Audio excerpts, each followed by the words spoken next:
1 minute remaining.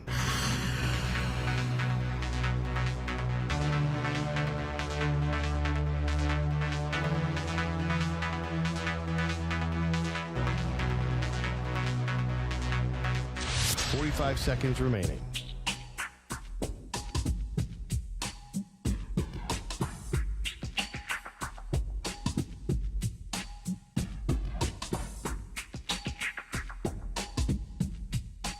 Seconds remaining.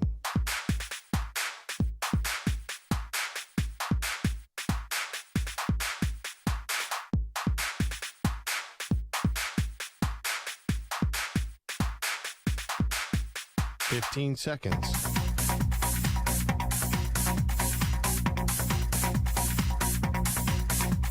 Break ends in 5 seconds.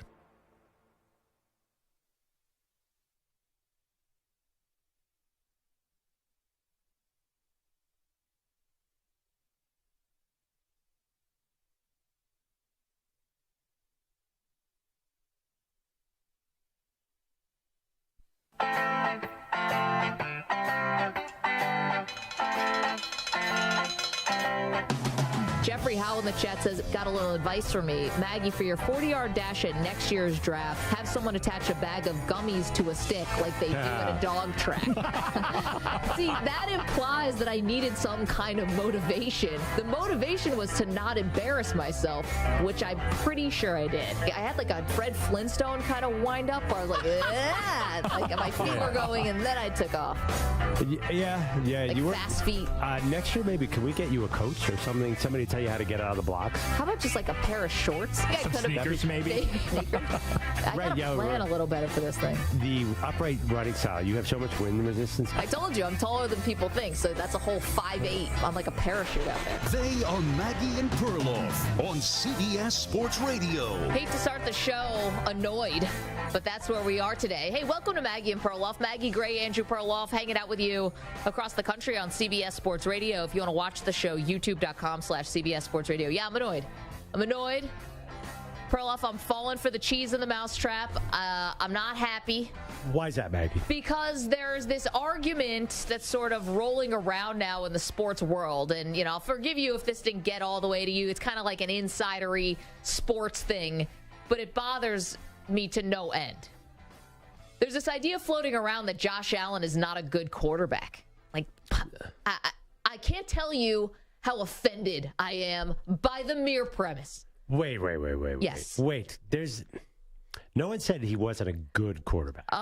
That's where this started. So this is a brouhaha that started on social media, because that's where all the brouhahas start now. So okay. I can feel people rolling their eyes. But when you hear this, you're going to get angry about it too, even if you're not a Bills fan, even if you're not a Josh Allen fan. This is from Michael Salfino, who, full disclosure, is going to join us later on in the show. Said, I don't think the Bills are going to finish in last place in the AFC East, but it's possible, even though I suspect the gambling market is completely discounting it. Bad drafts, no overwhelming strength anywhere, and especially at quarterback. Both lines are average at best. Diggs is 30. He said, I meant even at quarterback, not especially. Josh Allen is not overwhelmingly strong at quarterback. Right, but that's not saying he's not good. Not overwhelmingly strong. That's a euphemism for not good. He said later on, he's a Pro Bowl level quarterback. That is a slap in the face, because everybody makes the Pro Bowl. He's an all-pro quarterback. That's the level. Not overwhelmingly strong does not mean he's not good. You're just completely taking it and running with it. If someone described our radio show as not overwhelmingly strong, would you take that as a compliment? It's different. Because he's comparing strengths of the team. So he's saying that they are not a huge plus there. That's not going to carry them to a Super Bowl. Quarterback is not a plus it's not, for the Buffalo Bills. Not good enough to carry them to the Super Bowl. Yeah, that's his claim. Yeah, that's wrong. That's just not right. And that's where I'm not sure, like, where do we get that? Is that because we saw what happened in the playoffs a year ago? Yes, that wasn't great. It wasn't good against the Miami Dolphins, and it wasn't good against the Cincinnati Bengals. But let's not get carried away over what was legitimately one bad game, actually, not even two. Okay. One bad game in the playoffs. I mean, let's go down the litany of quarterbacks who have had bad playoff games. It does not mean that they're not good quarterbacks, and it doesn't mean they're not a strength of the team. I just don't understand. But is he an overwhelming strength? Like, is he Is he enough to put the team on his shoulders and take them to where they want to go? I think that's at least a debate. Okay. Maybe not.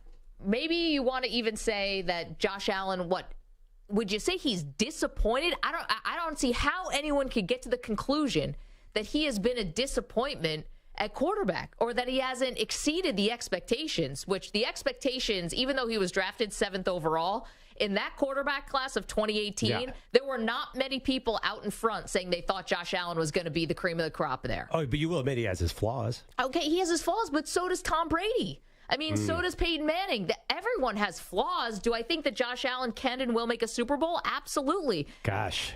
I heard this really smart analyst who was talking about the good and the bad with Josh Allen. There is a good and a bad. Can I play it? Because this person convinced me that maybe Josh Allen wasn't everything that I thought he was. It's just been it's just been too much of the bad Josh in these second halves. So the sad thing is that the only prayer that the Bills have of actually going to the Super Bowl is on Josh Allen. So he's your greatest strength, and when his decision making is all messed up, he's also a liability. No. It's being stuck in this place. How dare you? How dare you bring that up? What game was that after? That was after the Vikings loss. OT loss that should have never happened. You caught me at a weak moment. You are the number one Josh Allen critic in my life. You are the number one Bills critic and number one. So when this take came out and you got so mad, it dawned on me, you were looking at them in a mirror and you were yelling at yourself, Maggie Gray. You are yelling at yourself. What did I say there? Greatest strength. He's also their greatest strength. He is, and if they're going to go to the Super Bowl, it's going to be on him. I remember so many times where you would come in, you'd be like, Josh Allen better improve his decision-making. His decision-making is killing us. He has got to be more careful with the ball. He will always give up a bad pick. Okay. That's a direct quote. Okay, that was also before Von Miller got hurt, and the season really changed, and Josh Allen had to do even more than that. Listen, I'm allowed to criticize because I'm watching every play. This is the Animal House, John Belushi. We can make fun of our pledges. You can't make fun of our pledges. No. It's not that. I don't even know where Michael. I don't even know who he's a fan of. I'm not even sure. He's a Jets fan. Okay, that's fine. But yeah.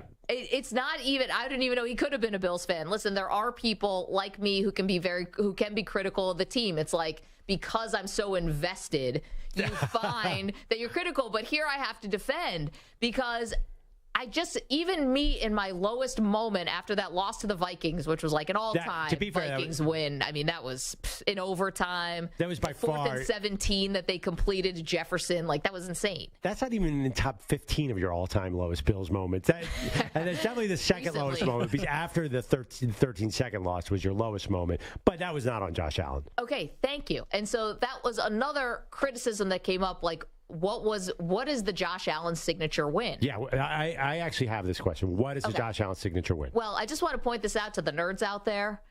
Win's not a quarterback stat, but let's just go with it anyway. That's fine. Let's go with it anyway. Let's go Josh Allen's signature win. There are several. Number one, and even if it doesn't pop to the front of your mind, you'll remember it as soon as I say it. The perfect game against the New England Patriots in the playoffs. They did not punt. The offense did not punt in that game against one of the best defensive minds of the generation. He beat Brady? I don't remember that at all. He beat Belichick. That's what's important about it. I mean, to knock out the greatest of all time, you're right. That's huge. But I don't remember him beating Tom Brady. Well, that's because Mac Jones was the quarterback of the team. He beat Mac Jones. That's not even that's not one of the top 50 top signature wins for Josh Allen. Belichick and the defense were who Josh Allen beat in that game. Raiders just beat Belichick in the defense. That took the pitchy doo-doo. That barely counts. That was like a play. Not only is that not a signature win, that's not even an impressive win. No, this was a whitewashing of one of the great coaches of all time. Big deal. That is a signature win. That's not even a good win, let alone a signature win. He beat Mac Jones. That is disrespectful. That is the defense still had guys. He's not out there against Mac Jones. What was their record though? Were they 10-7 and snuck in the playoffs? Perloff. So what? That was not beating that Patriots team in the playoffs was easy peasy. Here's the thing: if you want to knock a bad division winner who gets a playoff game, like, you can knock a bad division winner. It's like, oh, who did you really beat? This was in the AFC. The Patriots made it as a wild card team. That's a legit playoff team. No. Yes. That was barely a playoff team. That team stunk. Well, they won a game where where Mac Jones threw the ball less than 5 times. That was also against the Bills. Yeah, I know. And we gave them tons of credit for that game plan. So when you get whitewashed, then you have to take your medicine. That team was not good. That was not a good playoff team, and nobody views it that way, Maggie. That was an all-time Josh Allen game. You're asking me for signature games. All right. Yeah, I'm sorry. I need help on this one. Okay. Are you guys blown away by Josh Allen's great game against the Patriots, the Mac Jones Patriots? 5 touchdowns. No. 5 touchdowns. Break it down to her, Carlos. No, the answer is no. Who's on the other side? Mac Jones? He can play now. Belichick was on the other side. I can give you more Josh Allen signature wins. Please. It's got to be a better one than wild card game against Indianapolis with Phillip Rivers as the quarterback. The ghost of Phillip Rivers. You have multiple Okay. They beat a bad Colts team by 4 points. They weren't a bad Colts team. They had multiple Pro Bowlers on the defense, including people you might have remembered like DeForest Buckner and Justin Houston, Shaq Leonard, all these guys. Remember Malik Hooker? His rookie season was really good. Josh Allen goes 26 for 34. That's a 74% completion percentage. 324, 2 touchdowns, no interception. Rushed in a touchdown. And what was the narrative after that game? Wow, Phillip Rivers, they almost let Phillip Rivers, of all people, come back and win that game. They almost let the Colts back in. And then let's go to the divisional round. No, I can't win here. I give you a game they win by 30, you tell me it doesn't matter. Then I give you a good game from Josh Allen that they win by 1 score, and you're telling me it's not enough of a win. I think a signature you're playing it both ways here. I think a signature win is a big, big win deep in the playoffs against a really good team. Okay, can I give you the divisional round against Kansas City? The 13-second game. Josh Allen, they might not have won, but taking the lead against Kansas City with 13 seconds left. He can't play linebacker. He can't play safety, even though he looks like he could. He can't play special teams and go back in time and squib kick instead of kicking it out of the end zone. There's nothing more he can do. That's your signature win. 27 for 37, 73%, 4 touchdowns, no picks, 11 carries, 68 yards in Arrowhead. Okay. He can't do any more. So Michael Salfino, 538 Wall Street Journal Athletics coming on. You got to sharpen that argument. Before he comes on, your signature win is a 3-point loss. We're already in trouble. I gave you the Pats. I gave you the Pats. How about, I would give you multiple times beating the Kansas City Chiefs in Arrowhead in the regular season, but I know you would say that that's not good enough. Well, here's the reality. I can give you beating the Dallas Cowboys on Thanksgiving. I know a lot of people in our audience is going to remember that one. I appreciate that one, too. That was a great one. That was a Josh Allen game-winning drive. But you have to people are going to say, oh, it's the regular season. It doesn't matter. You have to admit there is a gaping hole on Josh Allen's resume. He's, regardless of what Michael said, he has to get to a Super Bowl to reach his promise. Otherwise, he'll be disappointed. I say that too. But when I say that he has to get to the Super Bowl to fulfill his promise, I'm not saying he's not a good quarterback. That's just not right. It's just it's funny. It almost correct. makes it. You're right. Just saying he has to get to the Super Bowl implies he's a great quarterback. He's good. No, I think he's a great quarterback. Of course, he's Josh Allen. Now, I do think he's a little sloppy. He's a lot of picks. He did. His stats do not compare well to some of the other elite quarterbacks. Okay, let's talk about that. Yeah. So Josh Allen had 14 picks this year. He had 14 interceptions. Right. That is exactly two more than Patrick Mahomes, Joe Burrow, and Aaron Rodgers. 2 more picks. Right. That is not overwhelming where he had 10 more picks than everyone else. He had 2 more picks than Mahomes, Burrow, and Aaron Rodgers. Okay, over the last 3 years. Basically the same. Last 3 years, he's thrown 39 picks. Where do you think that ranks among NFL quarterbacks? I would say probably not as high as you think. I'll bet it's top 5. I top have no 3, idea. Probably. It might be, but Mahomes might be right there with him. It might be top 5. And Burrow might be right there with him. By the way, Josh Allen took 8 fewer sacks than Joe Burrow last year. If you want to go by the stats, I can't get there. You want to go by quarterback rating, it doesn't add up. The Pro Football Focus guys say that this isn't true. His rating's not great. That's what his rating is top 3. He hasn't been. Last year he was 8th or 9th. He hasn't had 100 rating. He's had 1 year of 100 rating. No, if you go quarterback rating and the rank of the quarterbacks from last year, he's 3rd. What are you talking about? QB, or is that the ESPN QBR? No, I'm looking at rating on Pro Football Reference. I see him as 96.6 rating last year. No.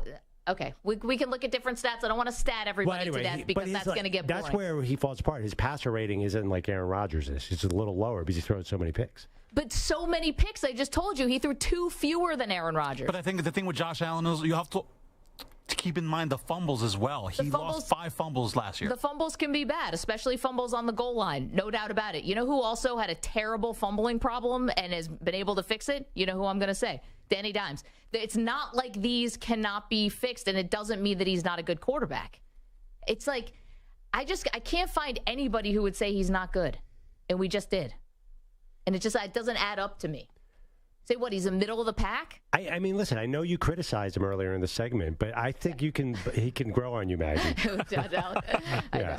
I did. Do you know we have this rejoin where we're all like, oh, everyone thinks the Bills are good except one person in this room. It's you. You are the most negative and actually, in a way, realistic fan. You understand the flaws of Josh Allen better than anyone. I do think it's not just Michael. I do think there's a growing sentiment because they're thinking that the Bills are not that elite team anymore. Okay. I think it's out there. Okay, well, maybe you're looking at the rest of the AFC. You're looking at the Chiefs. You're looking at Cincinnati Bengals. You're looking at now the Jets, I guess. You're looking at who? Yeah, the great quarterbacks, Trevor Lawrence and Justin Herbert and all these guys. It's not going to be easy. But, here's the thing. So Peyton Manning didn't get to a Super Bowl until he was in year 9.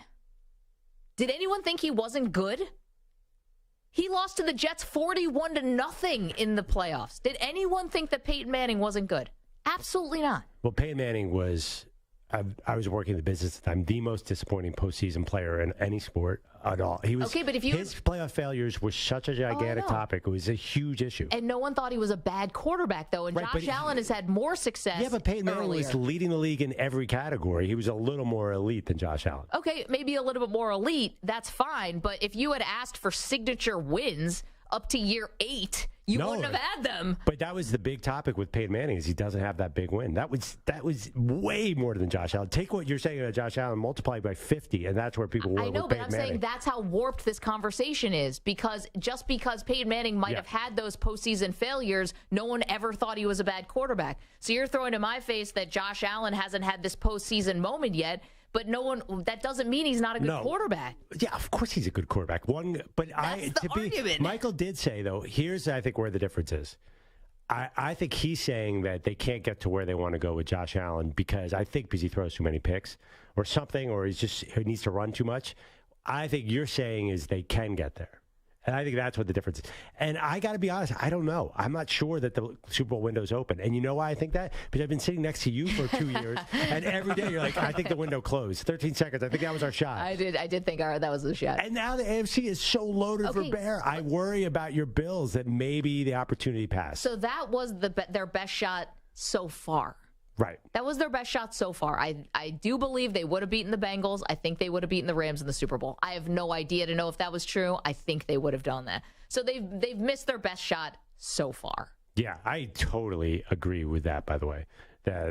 That would have been they were the best teams, yes. I think they would have won that Super Bowl in LA. I think the Chiefs should have beaten the Bengals that year, too. I don't quite know what happened. We still don't know what happened to Mahomes in the second half. I think the negative lines about the Bills right now, because they barely beat Skylar Thompson and the Dolphins in the playoffs, and then they got killed by the Bengals. But you, actually, to your credit, you always point out, hey, there's so much going on. There's 2 massive blizzards. There was a mass shooting. Yep. Damar Hamlin. A lot was going on that sort of and injuries took away and the injuries in the defensive backfield. So I got to be honest, I'm not seeing Super Bowl. Last year at this time, I picked the Bills. I was so confident. I know, because you're a mush, though. You mushed them. I don't know. I'm looking for anyone to mush them. They were easily the most popular pick for Super Bowl. So I guess we're all not right now. Last year. Oh, last year, yeah. Yeah, and nobody It'll be the Chiefs this year. Yeah, nobody had last year. Maybe the Eagles. I think they were the Vegas favorite coming in last year. They were. They're not going to be this year. And he was the favorite to be MVP. What a terrible quarterback he must be. Vegas favorite. How much has changed in 1 year? I know. Went from Vegas favorite to be MVP, total bum. Crazy. Anyway, so we're going to talk to Michael, who I've never met before, but I'm excited to talk with him. You said he's a great guy, so. Oh, I don't know him that well. I will tell you, dude knows his numbers back and forth. I know, but we can number ourselves, and numbers can make anything. Yeah. He invented something called the, what is this? The MasseyPeabody.com statistical contextual model. Yeah. Good luck fighting that one. I also created a model. It's called Josh Allen's Awesome. And I know it because I've watched every game. 855-212-4CBS, 855-212-4227. No, I have another model, It's called Watch Trent Edwards, J.P. Lossman, Tyrod Taylor, E.J. Manuel. E.J. Manuel, and then you'll think Josh Allen is a superhero. That's the model that I have. I have a model. Maggie pointing one finger at the Josh Allen critics with 4 pointing back at herself and getting angry. Oh, man. You want to watch the show, you can. YouTube.com/CBS Sports Radio. We're across the country. CBS Sports Radio, our incredible affiliates. You want to listen to the show, you can just download the absolutely free Odyssey app. We're also on SiriusXM channel 158. All right, we got a lot more to do today. It's not just all about Josh Allen. We got a big Game 5 tonight. Somebody in this room is a believer. We'll explain who it is next. He's got a lot of faith, the Boston Celtics. We'll do that. Get to your phone calls. We're going to do it all. It's Maggie and Perloff. Glad to have you with us on this Thursday. Don't move. You're in a 5-minute break.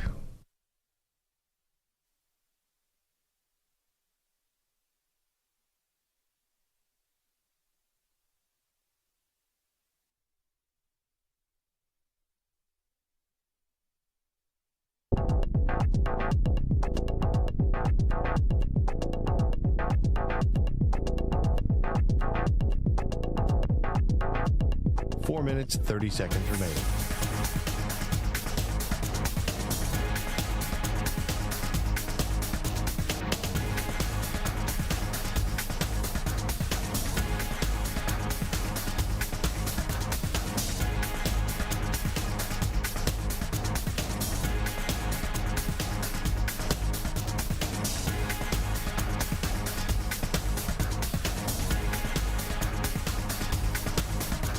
Four minutes remaining.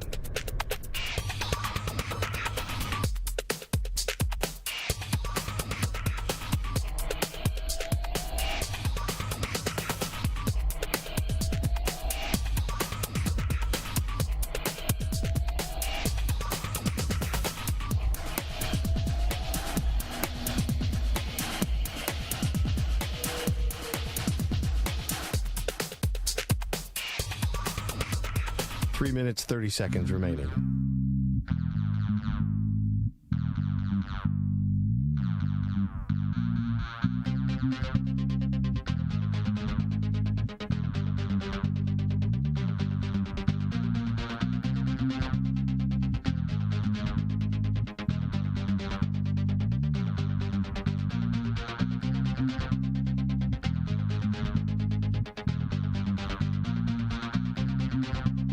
Three minutes remaining.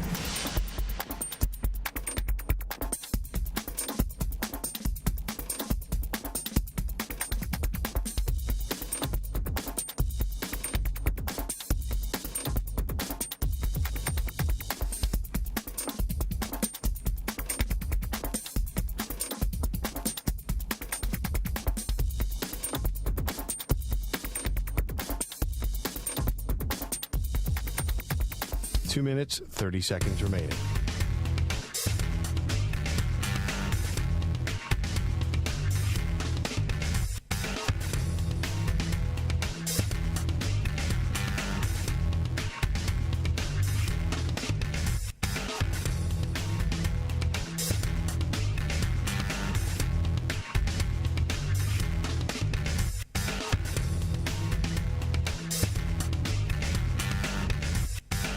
Two minutes remaining.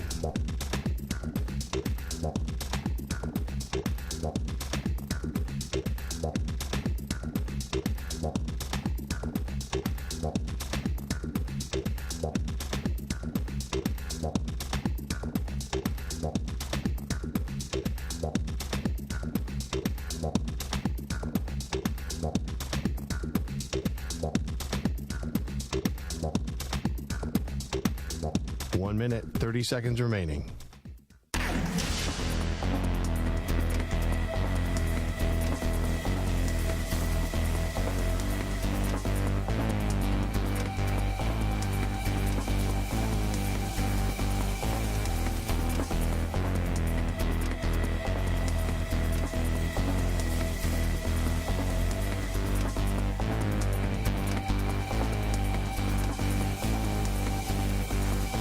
Minute remaining.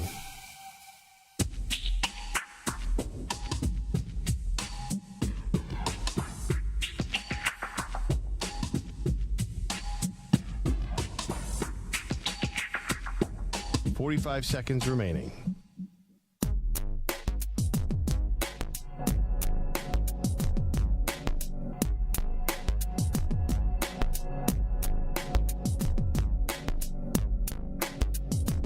Seconds remaining.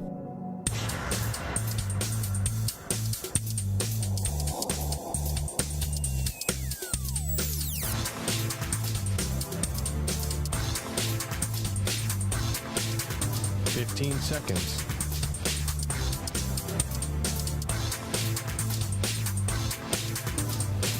Break ends in 5 seconds.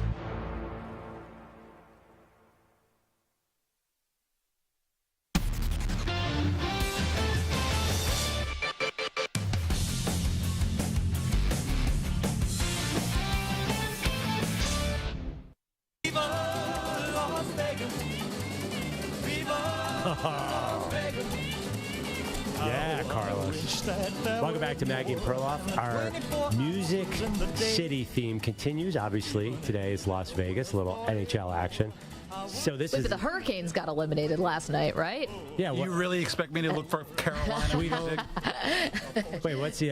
Is there not? Carolina on my mind? James Taylor. There's tons of the Charlotte-based rap scene. I know. I'm totally disrespecting them. I'm not going to put up 6 Petey Paolo songs. Let's go ahead and declare victory for the Golden Knights. Okay. Yeah, Vegas is more fun. Actually, every night at the elevator, Carlos and I talk about the music. What it's going to be tomorrow? He gets so excited. I know. I didn't realize you were like co-piloting this thing. I thought it was just Carlos. What song goes with what city? And you have all of music history to go with. And Vegas, I think Vegas is high up there. I'm totally sidetracking here. That's fine. I saw this debate. Somebody put out a tweet that New Jersey has the best musicians. Did anyone see this? It was a Mount Rushmore of New Jersey. Oh, like Frank Sinatra. Springsteen. From Jersey, right? Springsteen, Frank Sinatra, Springsteen, Bon Jovi was one of them, and there was some other person. I think it's because Taylor Swift's coming to New Jersey this weekend or something. Yeah. And then Stu's going. Yes. Stu got Saturday night Taylor Swift tickets. Yeah. How'd you do that, Stu? Who do you know? My girlfriend is a Swiftie, so she waited out Ticketmaster for hours and got lucky. Just like quit her job and just sat on Ticketmaster all day. It's a problem. Good for her. Yeah, it crashed a million times, but she still wound up getting the tickets. It's that kind of perseverance that I respect you. She will not sell them for anything, even though the prices are insane. Probably for double or triple what she paid. She will not sell them. Imagine that. You could sell them for double or triple, and you guys could go to like Hawaii or something. Yeah. You could pay to watch the show on TV in Hawaii. That's such a come up. There's no shot. Negative 100% shots you would do that. Where are the seats? They are floor seats, 8 rows. Okay, you know what? I would keep them too. At floor seats, I'd keep it as well. Good grief. Do you even like Taylor Swift, or is this going to be wasted on you? I like Taylor Swift. I don't like her as much as my girlfriend does. Yeah. But I do appreciate her, yeah. Yeah, Richard's dating somebody problematic. What else you got? Well, here's what came. MTV's putting the VMAs in New Jersey this year. So that made MTV put out a list. Whitney Houston is also from New Jersey, I guess. Yes. Then, so Jamel Hill rightfully claimed Detroit. Diana Ross, Stevie Wonder, Aretha Franklin, Smokey Robinson. Motown, Bob Seger, Iggy Pop, she didn't even mention. So Detroit's pretty good. But I feel like Vegas is a famous music city, too. Eminem. Yeah, she mentions Eminem, sorry. But Vegas, no, he's not. She said that you have to put in the whole state or something. I don't know. Anyway, Vegas is a great music city, but no one's from Vegas except the Killers, really. They all come to Vegas. So, like Celine Dion, is that a Vegas person? I'm curious, Carlos. Are you going to put the people who are residents in Vegas as Vegas people? Well, yeah. I mean, he just did Elvis, and Elvis from Tennessee. Right, who's had the famous, as we learned in the movie. Yeah, no, we're just doing songs about Vegas today. But Viva Las Vegas. I think Perloff is now more, more nitpicking on this. Let Carlos do his thing. Well, I'm just saying, is he going to do people from Vegas? Or anyway, regardless. Okay, so we start off the show. Maggie is very upset with my buddy Michael Salfino, who tweeted out that Josh Allen is not an overwhelming strength at quarterback. Said that he has no signature wins, which Maggie disagreed with. Yeah. I kind of agree with that part of it. Yeah. I don't agree that he's not. No, just beating Bill Belichick in the playoffs, just whitewashing his defense. That means nothing. Sure. Okay, sorry. Go ahead. Sorry. Bill Belichick coaches a USFL team now. That team stinks. They are so devoid of talent. Because he's as good as a coach he is, he's a terrible GM. I remember the praise on Belichick making the playoffs with a rookie quarterback. Not from this circle. He was 10-7. He won 10 games with a rookie. Okay, fine. I'm not going to get all upset about it again. Okay. Are you going to pick where are you picking the Patriots this year? I mean, now with Rodgers in the division, and Miami had a pretty good offseason, so I might pick them 4th.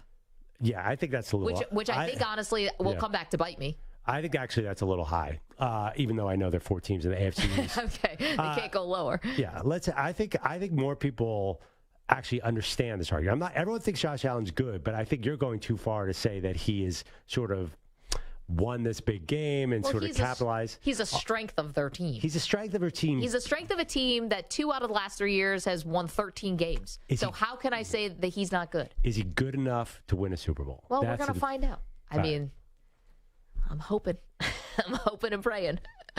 You don't have to hope and pray when you have Patrick Mahomes. He'll do it. Well, everybody wishes they had Mahomes. Let's go to Anthony. He's in South Carolina. Wants to weigh in on this "Is Josh Allen good?" debate. What's up, Anthony? How are you?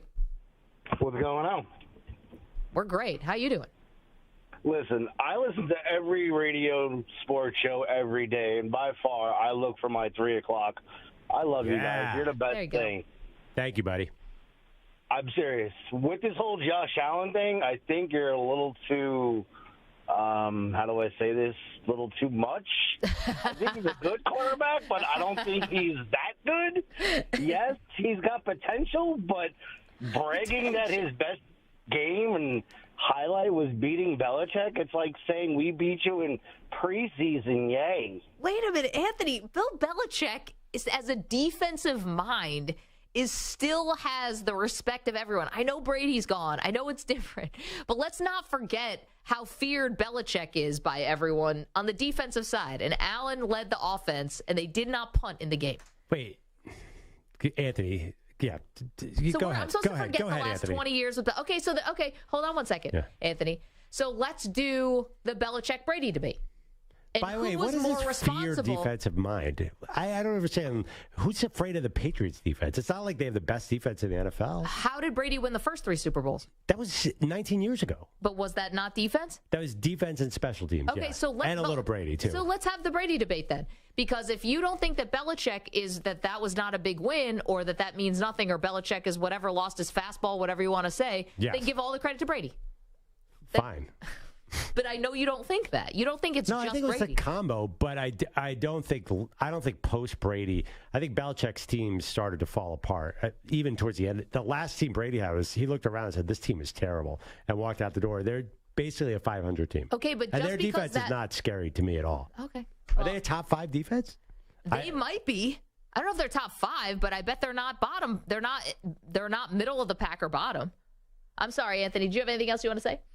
Listen, I must apologize to Perloff. I don't mean to say Philly has that curse on them a couple of weeks ago. No, you're right. Anthony, I agree with you. It is more obvious that Jim Kelly put a curse, even O.J. Simpson put a curse on the city of Buffalo. The best thing in that city is your wings. That's it.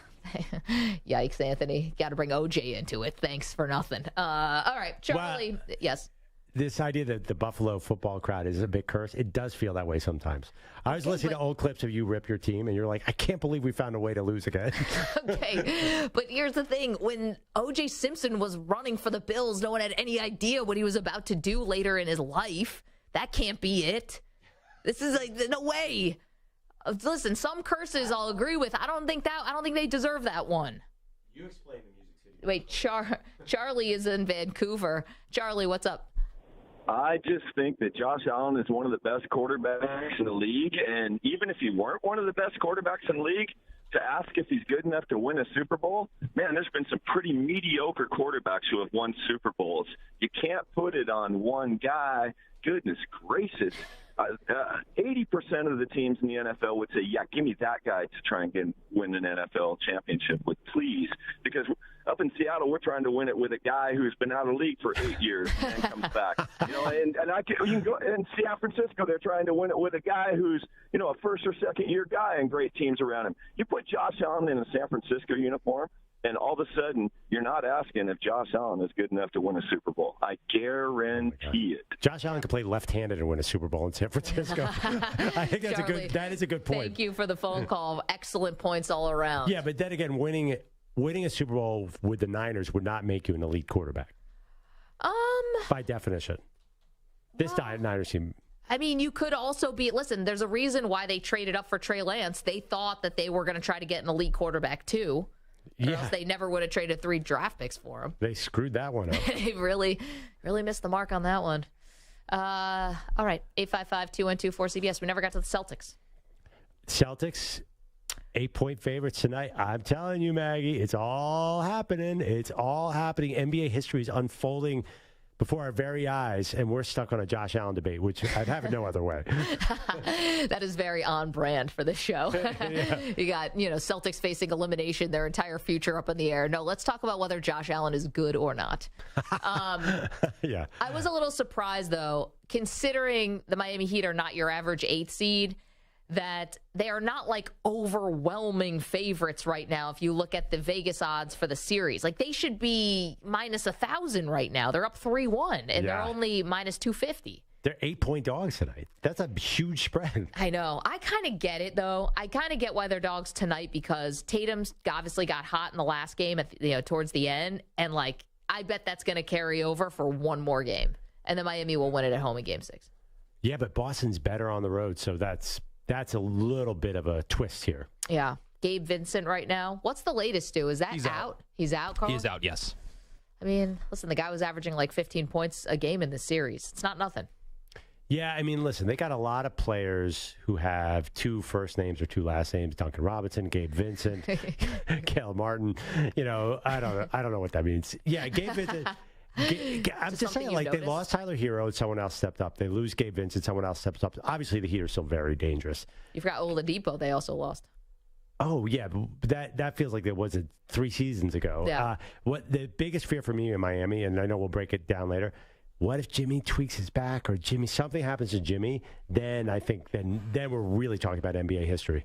855-212-4CBS, 855-212-4227. All right, Michael Salfino is an NFL writer for 538. He's the one who's not a believer in Josh Allen. So we'll get to the bottom of that in just a moment after this CBS Sports Update with Rich Ackerman.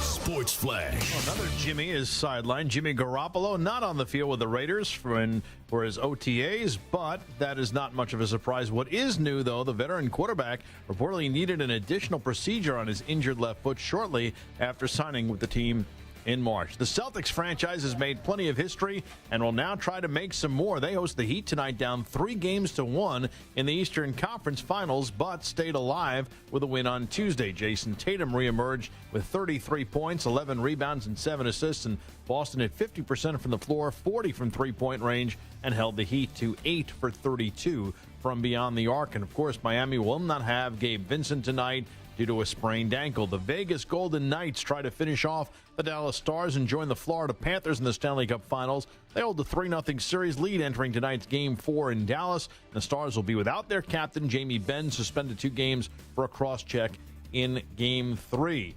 Baseball this afternoon, the Cardinals edge the Reds by a score of 2-1. Top of the 9th, it's Tampa Bay with a 6-1 lead over Toronto. Miami and Colorado scoreless, bottom 2. I'm Rich Ackerman. Coming up later on the Zach Gelb Show, we get you set for Game 5 between the Miami Heat and the Boston Celtics. Will Miami join Denver in the finals? 6 p.m. Eastern, 3 Pacific. CBS Sports Radio.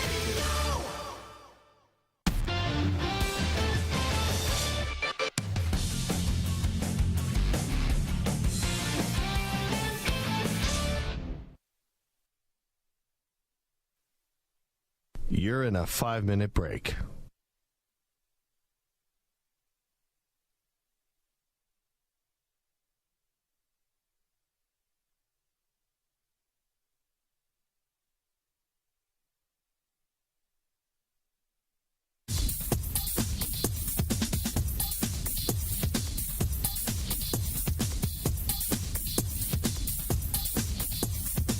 Four minutes, 30 seconds remaining.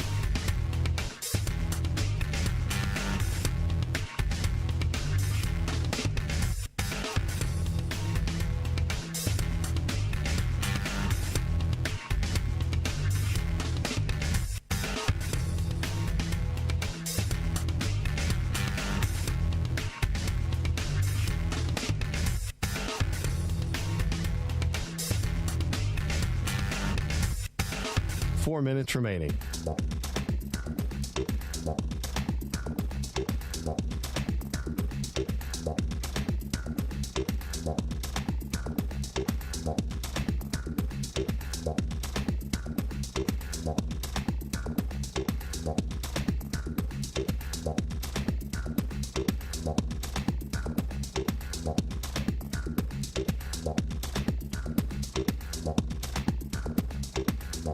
Three minutes, 30 seconds remaining.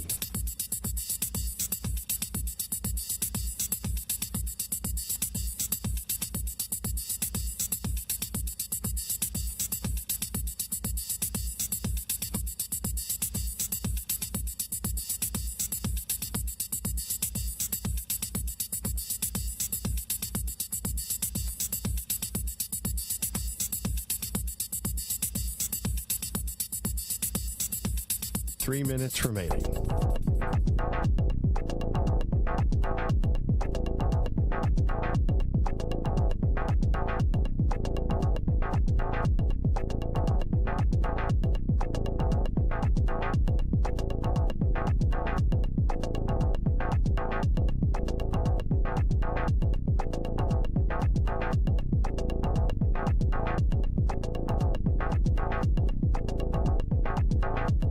Two minutes, 30 seconds remaining.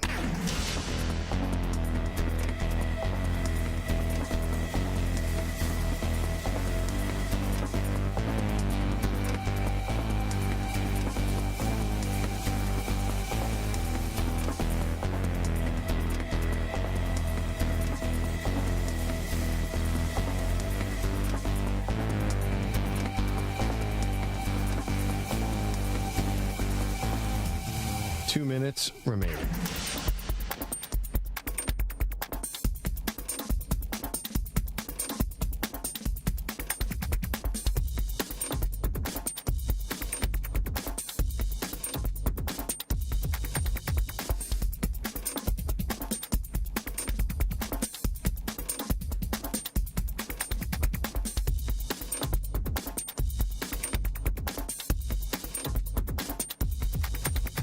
One minute, 30 seconds remaining.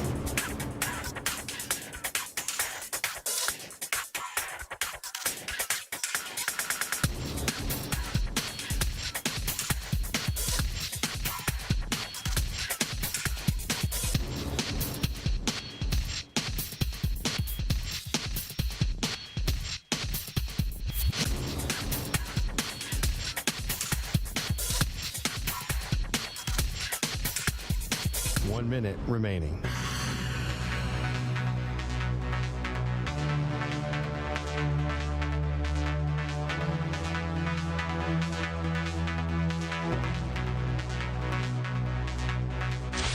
Five seconds remaining.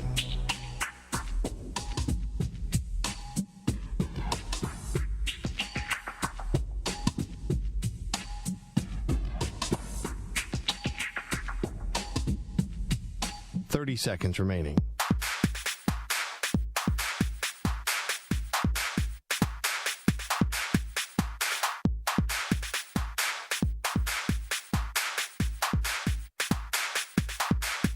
Fifteen seconds.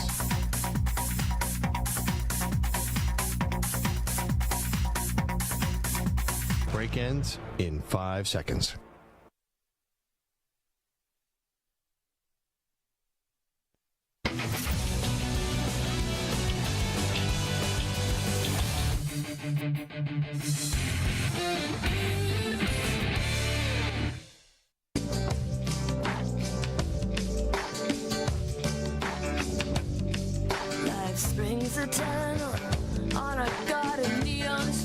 There you go, Carlos. Vegas theme music today. Of course, that's Sheryl Crow, I imagine. Yeah, I love it. I can't wait for the rest of the show to just hear every song you come back with. Maggie just pointed out we need more YouTube followers, and tell them why, Meg. Well, if we are all going to collectively watch this Carson Wentz poster get destroyed live on our YouTube channel, then you got to help us. All you got to do, hit subscribe. What we give to you, not only does the Carson Wentz Sports Illustrated cover that's behind Perloff, not only does that get destroyed in a very medieval way on our show, Perloff and I also making donations to the Boys and Girls Club in every city where Carson Wentz played. We want to kind of balance out the universe here, make sure that our karma is all in order. So if we're going to destroy the poster, we're also going to give to charity. All you have to do is go to youtube.com/CBS Sports Radio, hit subscribe, and all of this comes your way.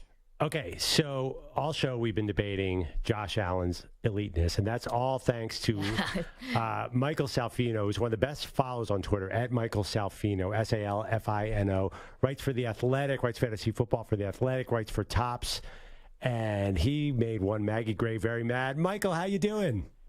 Good, man. How are you? I am not here to bury Josh Allen. I'm here just to not praise him maybe as much as Bills fans would like. Well, I guess, Michael, my first question, how dare you? No, I'm just kidding. I understand. I get it. Look. No, but here's the thing. I'd love to know where this came from because obviously it's struck a nerve, right? Because Bills fans like me who sat through Trent Edwards and J.P. Lossman, all these terrible quarterbacks, Josh Allen is the quarterback we've been hoping for, for 20 years of misery. So right. I think he's a good quarterback. Why am I wrong about that? No, I agree with you. I think he's like a Pro Bowl level quarterback, like he's in that bucket.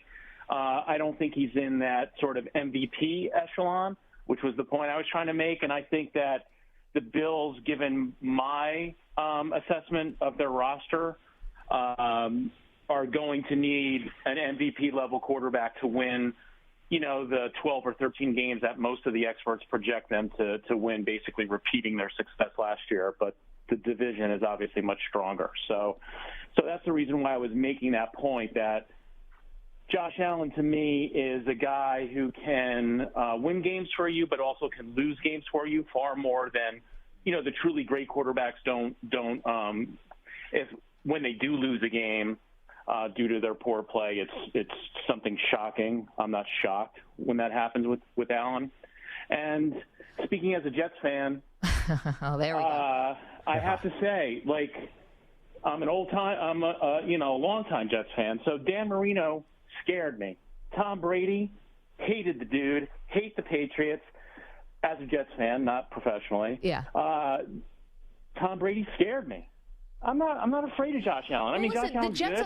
The Jets have had some success against Josh Allen because the Jets defense has been really good. But here's one question about, well, first of all, I know because you're into numbers, and if you're right about fantasy, wins aren't a quarterback stat. But if say Josh Allen can lose you a lot of games, I mean, 2 out of the last 3 years they've finished 13-3. I mean, yeah, I don't think he could lose a lot of games. I'm just saying that when Josh Allen slips on a banana peel, I'm not shocked. Okay, so interceptions, right? Interceptions, fumbles, I can understand that. But then you go back and look, he only had 2 more interceptions last year than Mahomes, Burrow, and Aaron Rodgers. It's not like he's so far out of whack with the rest of the great elite players of the league. And look, that's reasonable. It's just, some of this is just sort of the eyeball test. I just think that, to me, Josh Allen is most like another quarterback who sort of, played often with his hair on fire, where most quarterbacks who are great tend to make the game look very easy. I don't think Josh Allen is that kind of a player where he makes the game look easy. So to me, he's more like Brett Favre, who you could say Brett Favre, if somebody wants to say that Brett Favre was great, I'm not going to really even fight them. He's a but first ballot Hall of Famer. He's a first ballot Hall of Famer and a 3-time MVP. Sure. It's like that comparison is not a bad one. I mean, Favre could be a top 10 quarterback of all time. It's not a bad one. I think that that's the absolute ceiling for Josh Allen. I don't think he's going to get into that stratosphere where just basically on his ability, he, irrespective of the quality and depth of the roster generally, that he can sort of will a team to the postseason. I don't think he's at that level. Yeah, my old buddy at Sports Illustrated, Dr. Z, wouldn't vote for Brett Favre for the Hall of Fame because he said he would always give away the game when it counted. So I could see some of that Brett Favre. But question, Michael, is there something different about Josh Allen, the way you're evaluating that team this year compared to this time last year? Yeah, I think, that we've seen another year basically where the the Bills have failed to replenish their roster to the degree that you would expect a team that's going to be a legitimate sort of contender on a year in, year out basis. They have failed to do that. So that's another year where really the roster, the defensive line took a step back. I don't think Von Miller is ever going to approach the level that he had, given he's had the second ACL on the same knee, which is just really bad as far as from an injury analytics standpoint. I think their pass rush is suspect. I think their offensive line is, maybe it's okay. It's kind of like in that sort of Jets range. But I don't really see any other area on the team that's exceptionally strong with obviously Stephon Diggs would be somebody who's a Pro Bowl or All-Pro level wide receiver, but he is in his age 30 season, and I don't know how much longer he has, but I would expect another top year from him. But I really don't like the secondary targets for the Bills, and I don't think that putting a tight end as a slot receiver as a rookie is going to be like a viable threat to defenses. Okay, well, we can, poke holes on the roster. We can talk about all of that, but I want to go back to Allen, because one of the other things that you said was that Josh Allen doesn't have a signature win. And this is where Perloff agreed with you on that. And this is where I think it's just crazy, because the win against Belichick, yes. and if you're a Jets fan, you're a Jets fan, so you fear Belichick as much as I do, that he kicked our asses for 20 years, Michael, because he's such a great defensive mind. And Allen went perfect against him in a playoff game. It's like, against the Belichick defense, that has to count as a signature win, right? You know what? I thought you were going to say something else. I'll kind of grant you that, but the Patriots are weird. They're just like a very their defensive weaknesses against teams with running quarterbacks, they just really don't match up well, because they're not designed to deal with that. So that's a flaw. That's a little bit. That's a flaw that Allen. That's a flaw that Allen exposed. Yes, he exposes that flaw very well.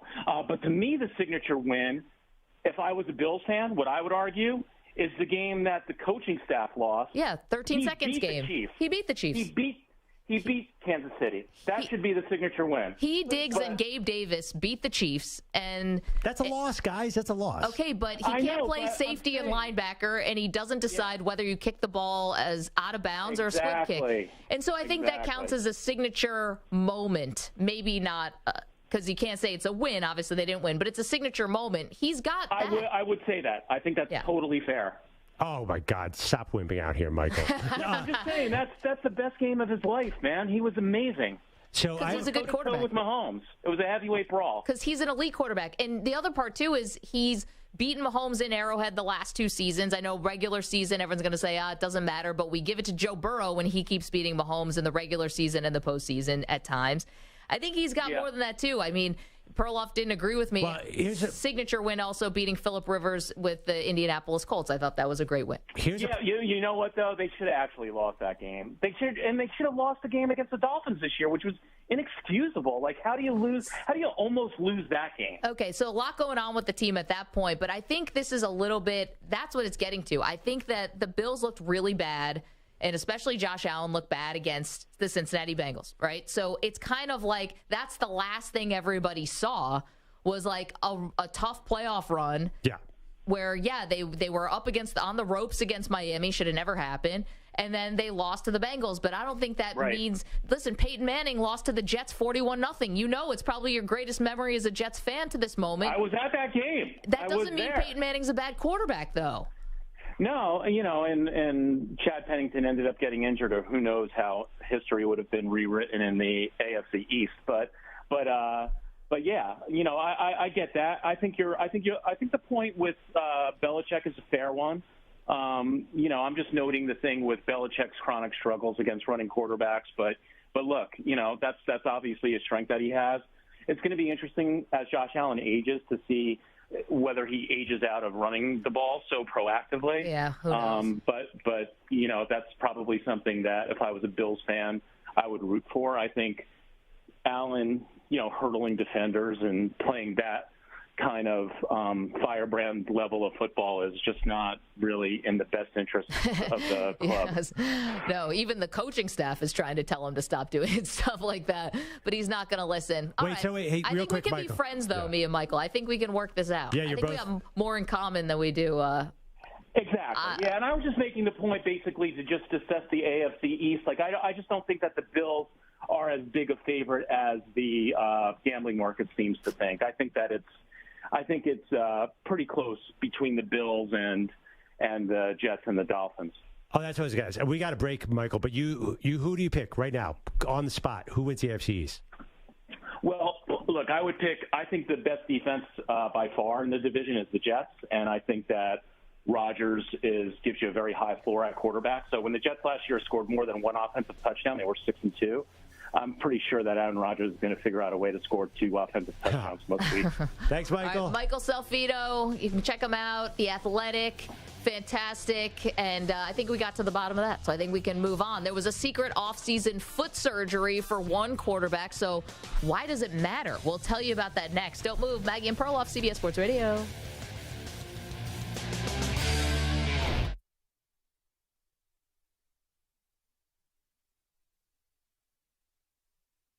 You're in a 5-minute break.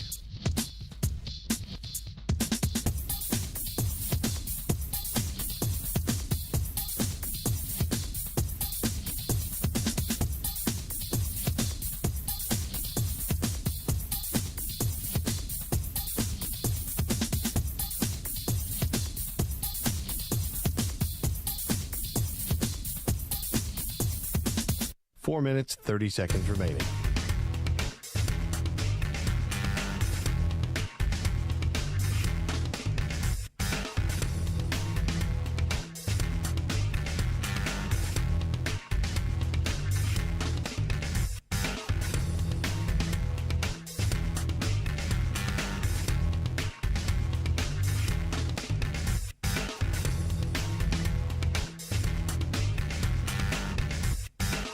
Four minutes remaining.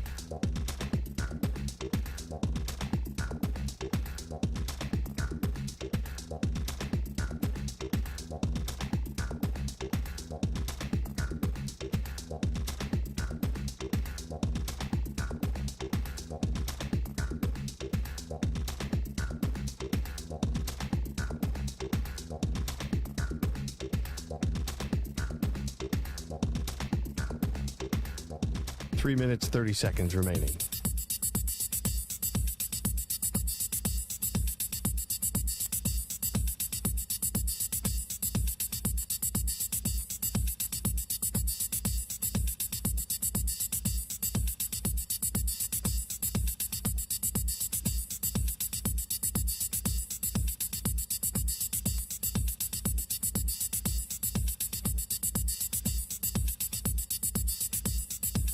Three minutes remaining.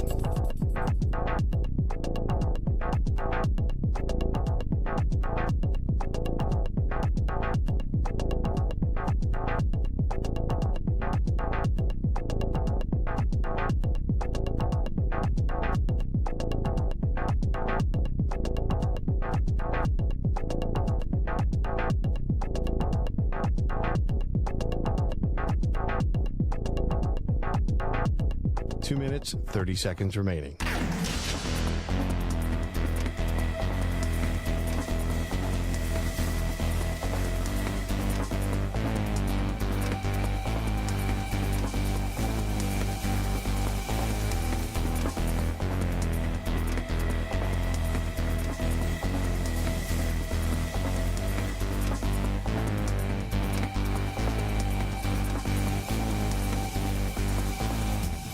Two minutes remaining.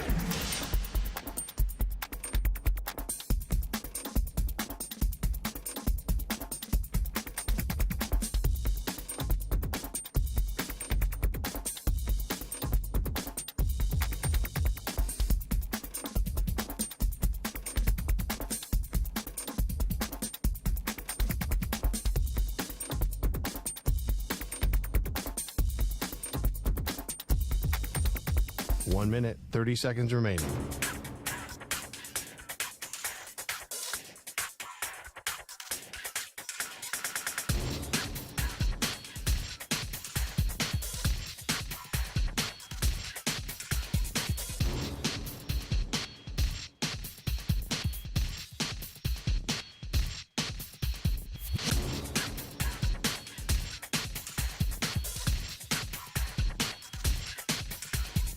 1 minute remaining.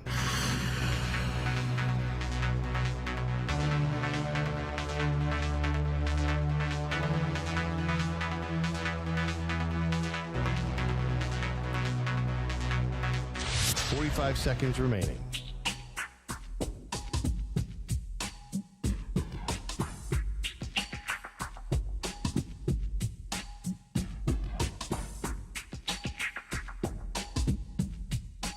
Seconds remaining.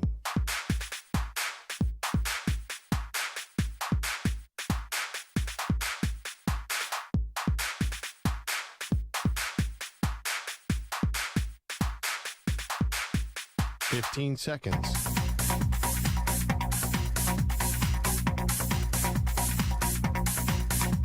Break ends in 5 seconds.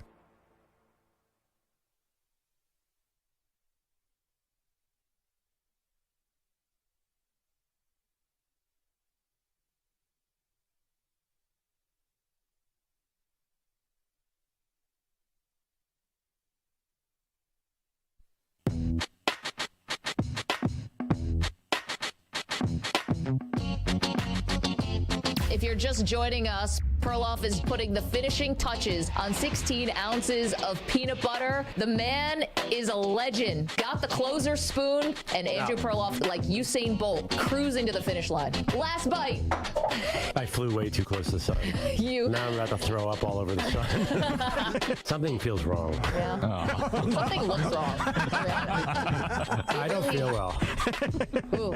I'm glad I got through the first jar. That second jar was the biggest mistake of my entire life. Yeah. I was doing so good. It took years off your life. Thank you, Ack, for correcting his grammar.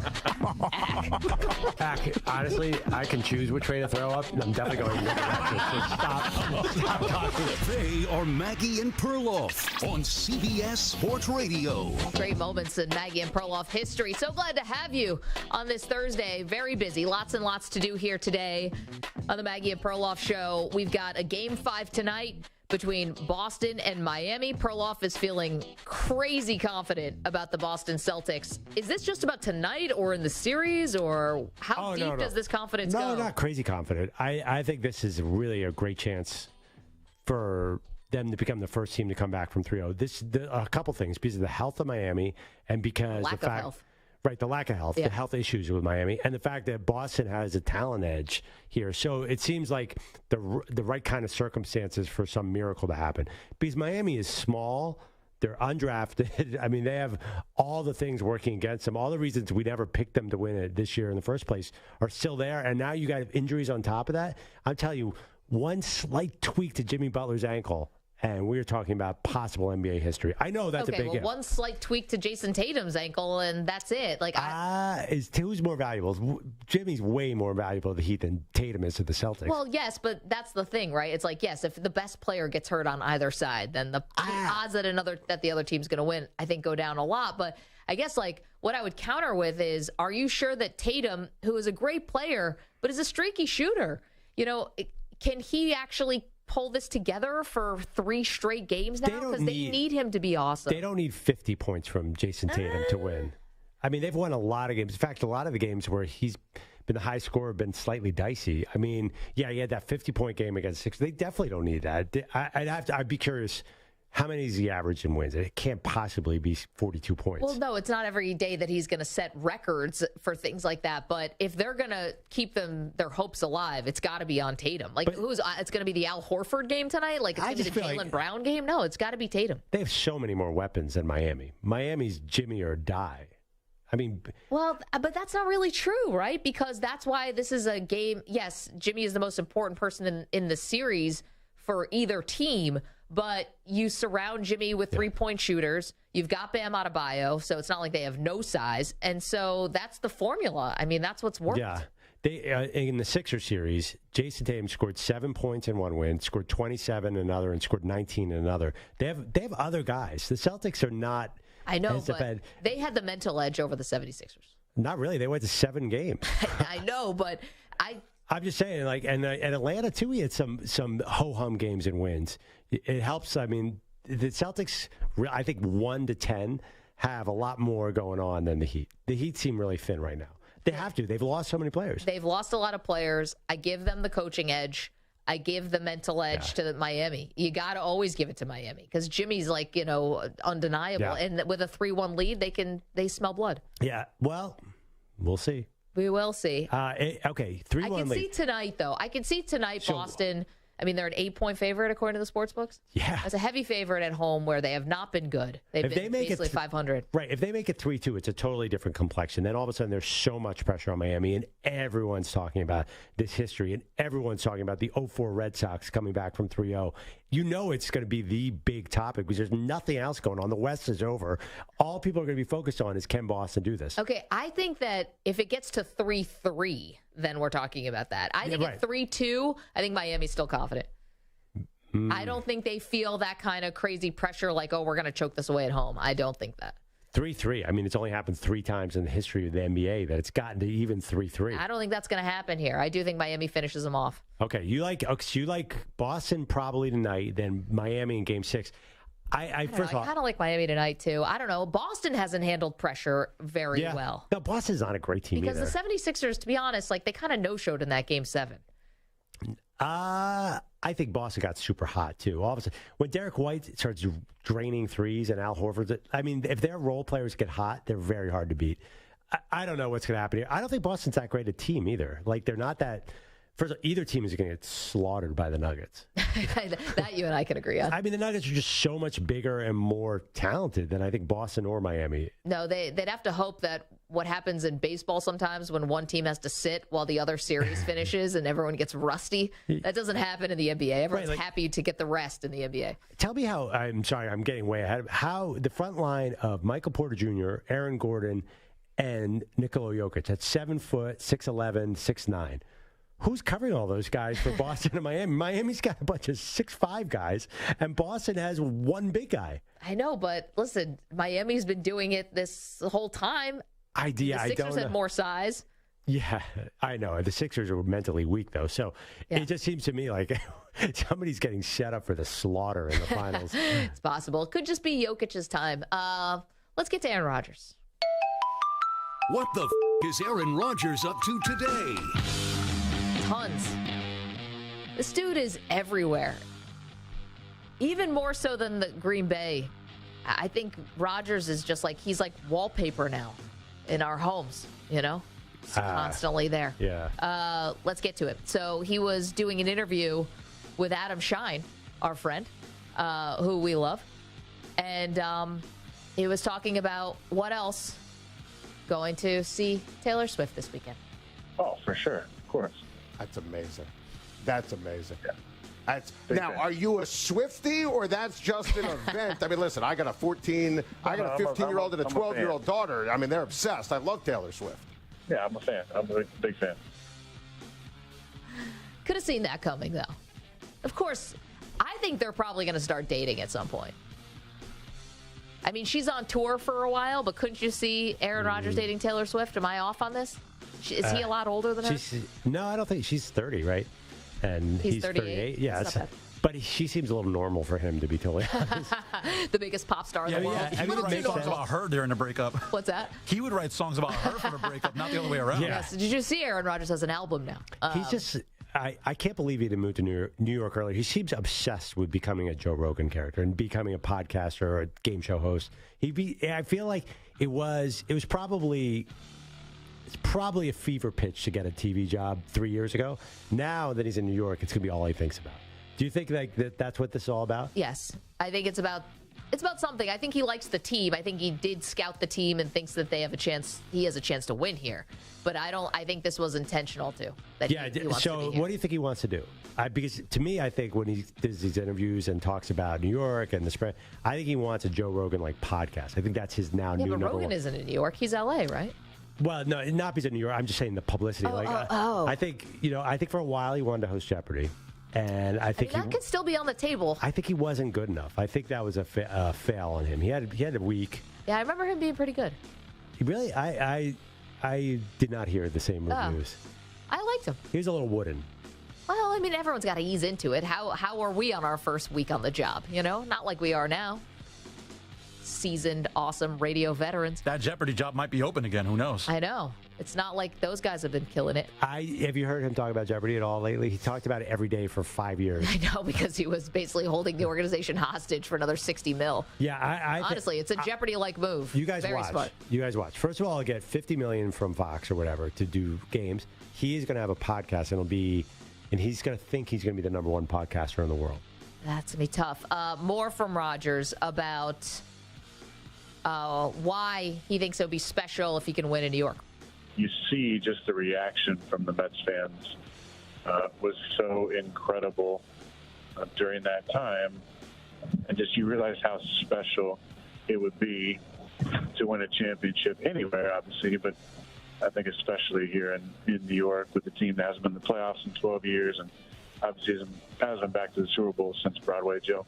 Yeah, he's talking about he was watching the 30 for 30 on the 86 Mets. Listen, the 86 Mets are like the 85 Bears. They're like a couple of these teams that just sort of live on in this sort of lore because of the players that were on the team, the characters, the moment, all that. Listen, good for them that he's not shying away from this, right? Like Super Bowl, Super Bowl, Super Bowl. I wonder if there's going to be any kind of, I don't say regret, but is Rodgers at some point going to be like, man, I wish I had slow played this a little bit more, where I didn't come in all hot saying, oh, the Lombardi Trophy from 1969 is looking lonely over there. Like, should I have just eased myself and everyone into this? Because the first part of their schedule is brutal. They've set up that this is Super Bowl or bust. He's in a really tough AFC. I wonder if heaping the expectations on even more than they would have been just with him coming to the Jets, Perloff, if that was a mistake. If that move, that sort of avenue was a mistake. We're talking about Aaron Rodgers? So you're saying Aaron Rodgers maybe shouldn't have said as much? Yeah, that's what I'm saying. I realize now how silly that is. Completely comical. Yeah. He's going to, he's going to take it all to 10. And no, there's no way he's going to be able to turn that off. I kind of disagree a little bit. I think you should talk Super Bowl, set that expectation. I think the better strategy is to put it out in the universe and try and make it. Don't they say, what's that expression? Manifest it? Manifest it. Or if you say it, it will become true. Yeah. I think that might be the better quarterback way to do it. I see what you're saying because I do think it's a tough road in the AFC. I think you got to talk Super Bowl. If you're Aaron Rodgers, I mean, that's where I think you and I disagree. I think the expectation for that team is Super Bowl. If they don't, because it's got such a short window here. If they don't get to the Super Bowl in a year or two, then what was the point of this whole exercise? Well, I mean, I don't know. It's kind of like the whole idea that, like, you're leaving. It's not like you're coming into a 10-win team. You're coming into a team who won 7 games last year, who hasn't been to the playoffs since 2010. Is there a little walk before you can run here? I mean, he's saying that he's barely in the building. He doesn't even know how this team, what makes them tick. I don't think this team is viewed that way at all because they were a 7-win team with 7 wins with no quarterback play. I know. I mean, yeah, I think I'm actually surprised that the win total is so low. I can't get 9, right? 9.5 Yeah. different. Like, I'm betting over on that. Like, 9.5. How is Aaron Rodgers if he's not hurt? I think the big fear is that he's old and going to get hurt. Because otherwise, how is this not going to be a 10-win team? I don't understand. Well, their head coach, Robert Saleh, 2 days ago said that Rodgers is like a kid in an old man's body. It's like, sure you want to say old there, but yeah. Yeah, he is. I think they're the same age, probably, the coach and the quarterback. Maybe Saleh's 40. Yeah, I mean, why are the Browns and the Jets viewed the same way right now for the win totals? That makes no sense to me. You think the Jets should be higher? Yeah. Than the Browns. The Browns won 5 games last year. It's still 2 very difficult divisions. Yeah. Yeah, no, I think that's why. No, I think people are nervous that Rodgers is too old to make this all come true. Like, yes, a peak Aaron Rodgers. If I gave you a peak Aaron Rodgers, like the best Aaron Rodgers in Green Bay, say 6 years ago. Sure. And you put that on and you kept him healthy for 16 games, I think we're all really high on the Jets. But that feels very hard to do. Well, is that why you're saying that maybe you should walk back the expectations? I'm just saying, like, this is going to end up being very black and white. Because, first of all, we don't do nuance. That left the building years ago. Right. But it's just about success, fail, success, fail, success, fail. And by playing into it even more, it's not even like, all right, ramping that up when you get to training camp or, win a couple games. All right, now we're starting to think Super Bowl. He walked in day one, said the Lombardi Trophy looked lonely. Yeah, I mean, you're setting yourself up. What would Tom Brady say, though? I think Tom Brady would say we're going to set an expectation here. We want to play the best we can play. Tom would have never said Super Bowl day one. I think Tom would have. Okay, maybe. Tom doesn't say anything. You always tell me that. But he always and whatever he says is a lie. But he always says the only goal is a Super Bowl. Well, he says that kind of stuff. I thought that was like the smart quarterback talk. First of all, everything a quarterback says is a lie, except for Aaron Rodgers does not have the lying ability, which is so odd. Everyone but Rodgers. That's why he wants to be Joe Rogan. He thinks he is the next sort of truth-telling, conspiracy-loving podcast guy. So I think that's why he's manifesting all this and saying all this stuff. I think he's buying into the Aaron Rodgers character. Can you imagine, right? You work your whole life to be one of the best quarterbacks of all time, right? Yeah. I think we put Aaron Rodgers there. Best quarterback of all time. 4-time MVP. Right. He's got the Super Bowl title. He's beloved. He's worshipped, by 2 fan bases now and millions around the world. And the goal is to have a podcast. It's like, dude, you blew past podcast like a decade ago. No, that's not the goal. Not to have a podcast. I mean, to be a guru, maybe. To be like I think he wants to be like Joe Rogan, like a economic. I mean, Joe Rogan's not just a podcast. It's like an entire company is based on that. Right. I think he wants to be like the big voice in our culture. Right. I think he wants to be huge. I think he wanted to host Jeopardy 3 years ago. Now with the Darkness Retreat and all this like New Age stuff, yeah, I think he wants to be like a self-help guru and like a philosopher, basically. Yeah, I mean, like a lifestyle brand guy. No, I think I heard this is getting in the weeds here. For a long time, Howard Stern was probably the number one guy, and now Joe Rogan's is probably the number one voice. Okay, for men of a certain age. Yeah. Okay. I mean, and he's probably the number one podcaster. I think that or Barstool, maybe. Yeah. Yeah. Soon to be Maggie and Perloff, by the way. Download the podcast. So I think Rodgers thinks he's in that category. I think he wants to be I think he wants to be talking about Howard Stern. These kind of guys. Yeah, I think he wants to be huge. Not even call games. I think he thinks he's bigger than that. Okay.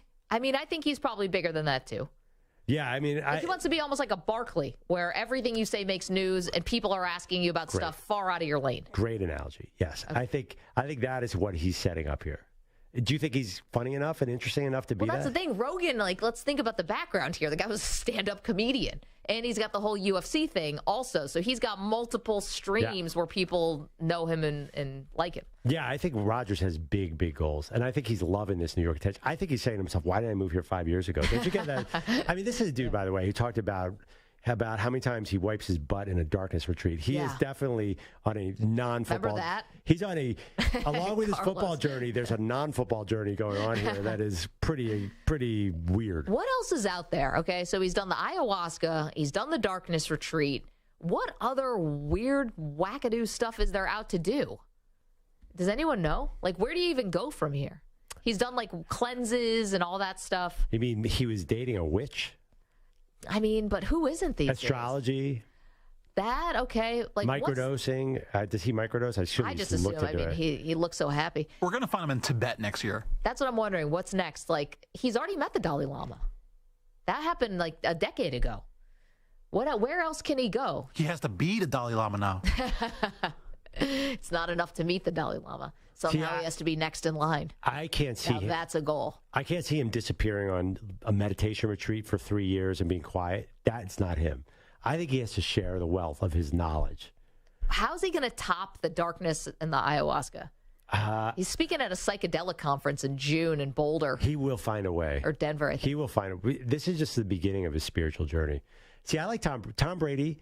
Tom Brady's openly just trying to build the TB12 brand and make a ton of money off of his stuff. Yeah, right. Aaron Rodgers needs to focus his weird stuff. Brady's just trying to sell protein bars and pairs of pants. Avocado ice cream. Yeah. He's trying to sell protein bars and performance pants. Yeah, exactly. just trying to get to his kid's game. Yeah. He's got a very specific set of goals. Rodgers, you're right, needs to hone it in a little bit. You're all over the road, Aaron. All right, coming up, well, turns out one quarterback had some secret foot surgery a month ago. 2 months ago, pardon me. That's a big deal. We also found out today that LeBron James has a torn tendon in his foot. We got a lot of foot questions. We're going to get them answered next. Don't move. More Maggie and Perloff on CBS Sports Radio. You're in a 5-minute break.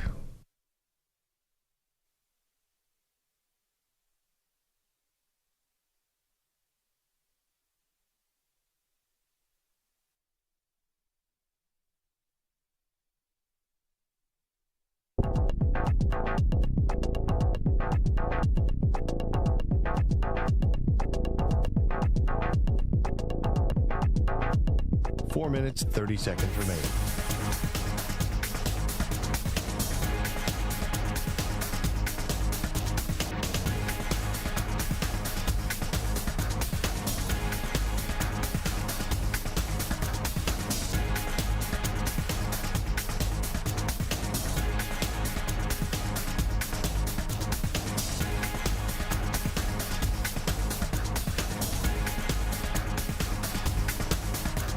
Four minutes remaining.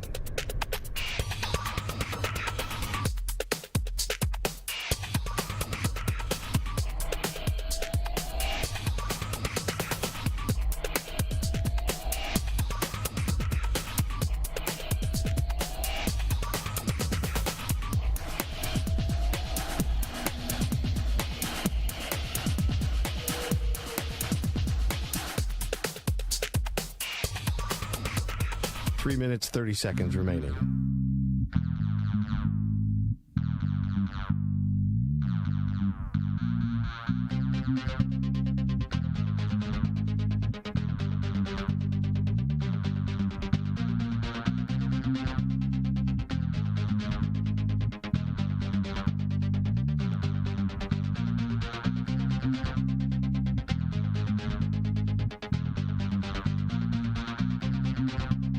Three minutes remaining.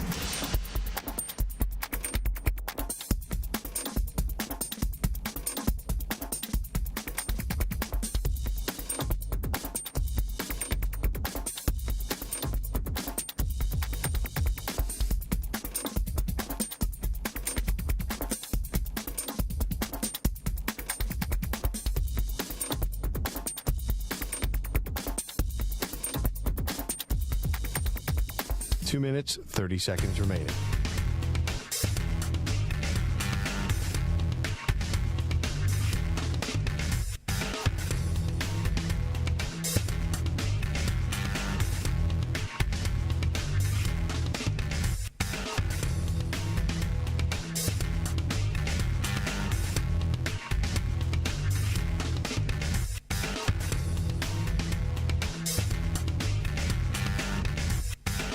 Two minutes remaining.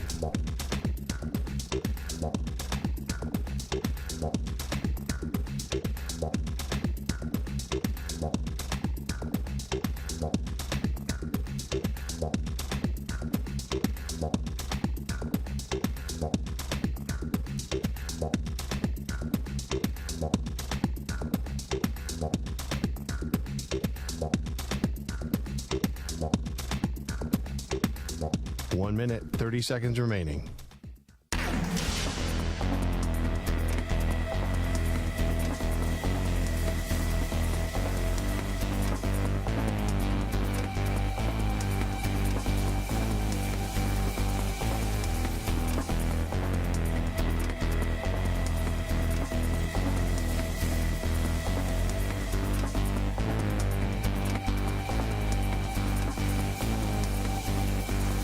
One minute remaining.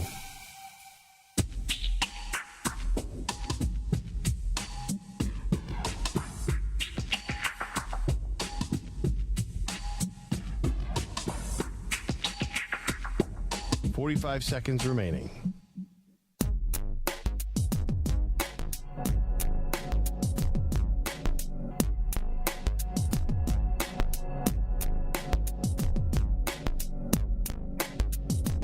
Seconds remaining.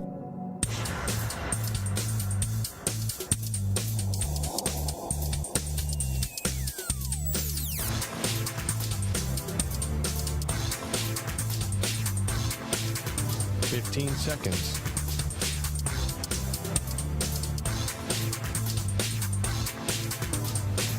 Break ends in 5 seconds.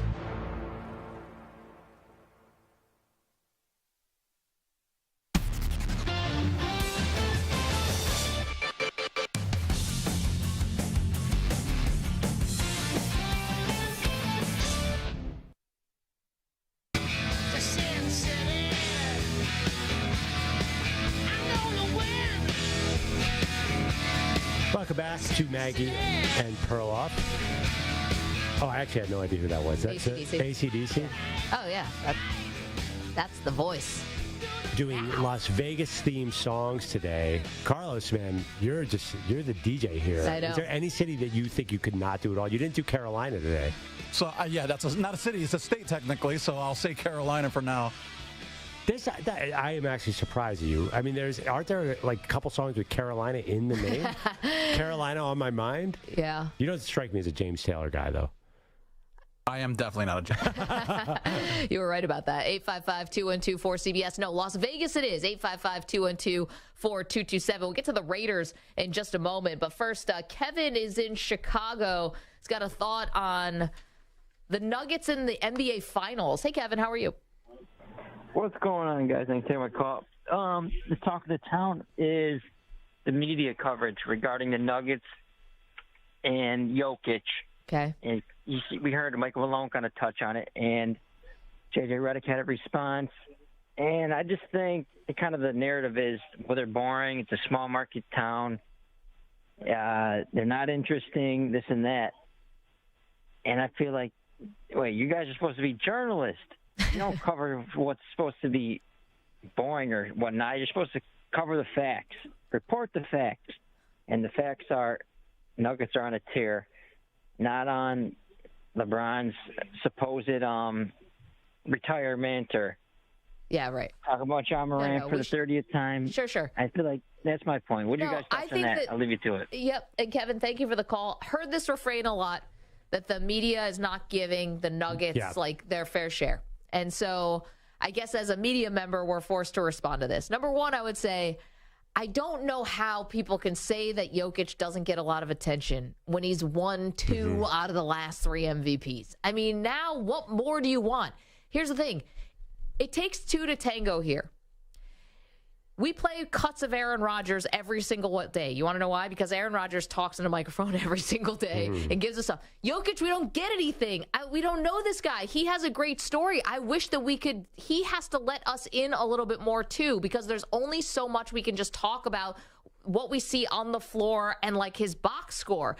And he gets his credit for all of that. He's a great player, might be the best player in the NBA right now. He probably is. And so that's what the awards are for the media, for talk shows. He needs to give us a little something. Am I being unfair? No. Here's what my take on it is. I keep reading and hearing, how can the media or everybody not recognize how exciting the Nuggets are? And I was actually kind of neutral. I enjoy the Nuggets, but all these people telling me it's not boring. In the history of the world, if somebody has to point out something's not boring, that means it's boring or really boring. So yeah, just that call and I'm like, ooh, so the Nuggets really are boring, because that guy wouldn't be calling. There's no reason if you know you have an exciting team, you don't have to call a sports talk radio station and tell everyone it's exciting, because it's no. We know, right? I don't think it's the interviews. I think it's the fact that your superstar can't jump over a phone book. I think it is boring style of basketball. Think of the key basket he had the other day to beat the Lakers. The fadeaway was amazing. Not the fadeaway. At the very end when he drove in on Anthony Davis, just elbowed him out of the way. Oh, yeah, that one. And hit a little 3-foot bunny. The dude's a 7-footer who barely ever dunks. I mean, come on. If that's not boring, what is boring basketball? Because I don't know what boring basketball is. But listen, boring basketball is close to the ground. But Steph Curry never dunks, and it's super exciting because he's hitting shots 60 from feet everywhere. away from the basket. I know. There's different parts of exciting. It doesn't just have to be dunks, though, is what I'm saying. Steve Nash had all these incredible passes. That was exciting when Nash was playing. Yeah, I think the mid-range game is rarely exciting. Sorry. I prefer Vince Carter over DeMar DeRozan. I know, but it's style play. They're just they do have a slam dunk champion, ironically, in Aaron Gordon, but he doesn't do any of that anymore. Yeah, that's not his game right now. But here's the thing. I mean, he's a physical player. He's great defender and good shooter. But here's the thing. I think whenever I'm watching a Nuggets game, though, I'm never thinking, ho hum, I wish I'd go scroll on my phone right now. I'm totally bored. I'm not bored by the games they play. So I can't call them boring. It's entertaining to watch. The Lakers Nuggets series was entertaining. So when you but you doth protest so much, it makes me think maybe they are boring. Everybody's telling me whenever everyone's telling me something's not boring, it's got to be boring, right? Is there another thing in your life where everyone tells you it's not boring? Every team. Totally boring? Oh my God. Every team that's really boring, everyone's like, how can you say this team who's so efficient? The Spurs were the most boring team of all time, obviously. On a scale of 1 to 10 on excitement, they were minus 50. They were boring. You will admit that, right? But a lot of people used to tell me, look at how they play team ball. They're not boring. Come on.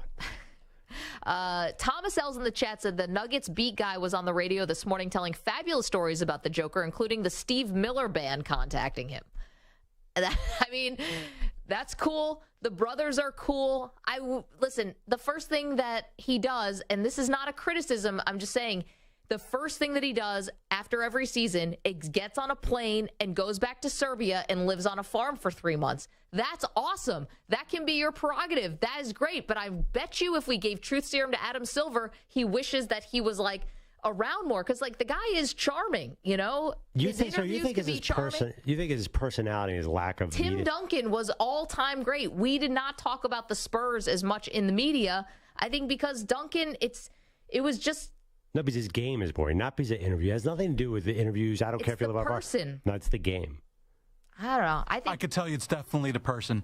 No, Mike Duncan's Trout is one of the best players in baseballs, and we barely talk about the Angels. Number one, because they stink, but also Trout gives you nothing. And his game is exciting. How is his game exciting? He hits home runs. He hits right-handed home runs barely over the fence in meaningless games all the time. His defensive game is good too. He's fine, really but good he's like player. he hits a lot of home runs in meaningless games. He's not exciting. Bryce Harper's exciting. Mike Trout is not exciting. Okay, but Bryce Harper was on the cover of Sports Illustrated when he was 16. He's also let us into his lives. Now, the one guy I think who defies this, we're talking about baseball, Judge is kind of boring, but his game is so good. Like, it's the mammoth home runs. He's got the incredible arm. He's a Yankee.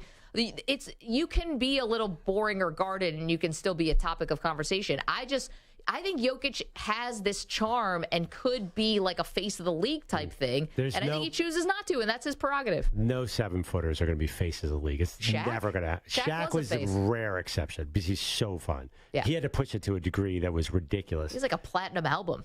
Nobody wants to see the tall guy hit an 8-foot jump shot. It's just not exciting basketball. I'm sorry. Our pal Jay is in Alabama. He's got a thought on this. Jay, what's up, dude? I swear to God, this is my last time calling until the finals. I wanted to give it a rest, but you guys keep on coming up with subjects that just pull me back in. But as far as these people calling up complaining about, you know, the Denver not getting enough, and Joker is not. First of all, the Joker, he's got two big Serbian brothers with tattoos. They probably want to stay quiet. Ain't no telling what they do when they go back to Serbia. And then also, on top of that, those guys talking trash to the Laker fans was hilarious. They were talking trash to Jack Nicholson. I mean, listen, when the stories are there, we tell them. Yeah, you notice nobody was messing with them either. No. They probably talk all the junk they want. Ain't nobody stepping to them. No, the Marquise, the Morris twins learned that the hard way. Yeah, but I'm telling you this. When Denver starts winning titles, when they start winning multiple titles, yeah, we'll be talking about them all the time. But until then, if you're a Denver fan, sit down, shut up, eat your sausage, enjoy your sausage, enjoy your Italian sausage. We talk about it in the chat because we're here making sausage. We're not trying to be a bunch of sausages or cheeky sausages. When you start winning, when you start winning, yeah, we're going to start talking about you all the time. But you have not. This is your first time even being there. So, yes, you're going to take a back burner to these programs or to these teams that are legacies. Yeah. Lakers, legacy. LeBron has a legacy, and he's not even retired yet. So it's kind of like just chill. You got to start winning. It's become a dynasty. Nobody was talking about the Warriors until the Warriors started winning. Put it that way. Yeah. Jay, I think you're right on about that. Fantastic call. Now I have no idea what the sausages thing is about, but I don't even agree with Jay. You do not? Why not? I just think big men-led teams. Nobody wants to see Anthony Davis. Nobody wants to see Joker. We like Giannis. Do we? Yes. It's Giannis in the top 10 of Game Pass. Are you going to watch a random Bucks-Hawks team? No. I hope you're not. After Giannis won his title, I don't know. I'm not seeing it. So who do you watch? Well, Curry, LeBron. Yeah. For me, I like Devin Booker. Like guys who do something unique and different. The 7-footer, centers are never. Embiid. I know Booker's got a killer mid-range game. Embiid's got a pretty good personality, but I don't think Embiid is must-watch by a 50-mile. No, here's the thing about Embiid, though. Embiid has this whole, listen, for better or for worse for him. The dude's like extremely online. Yeah. He's like part of the discourse. He talks a lot in his press conferences, says things that we can grab onto. His game's tough to watch, though, sometimes. He holds on the ball forever. Yeah, and he lumbers around. Yeah. I don't think they're so super exciting. I'm a Sixers fan. I do not find them exciting.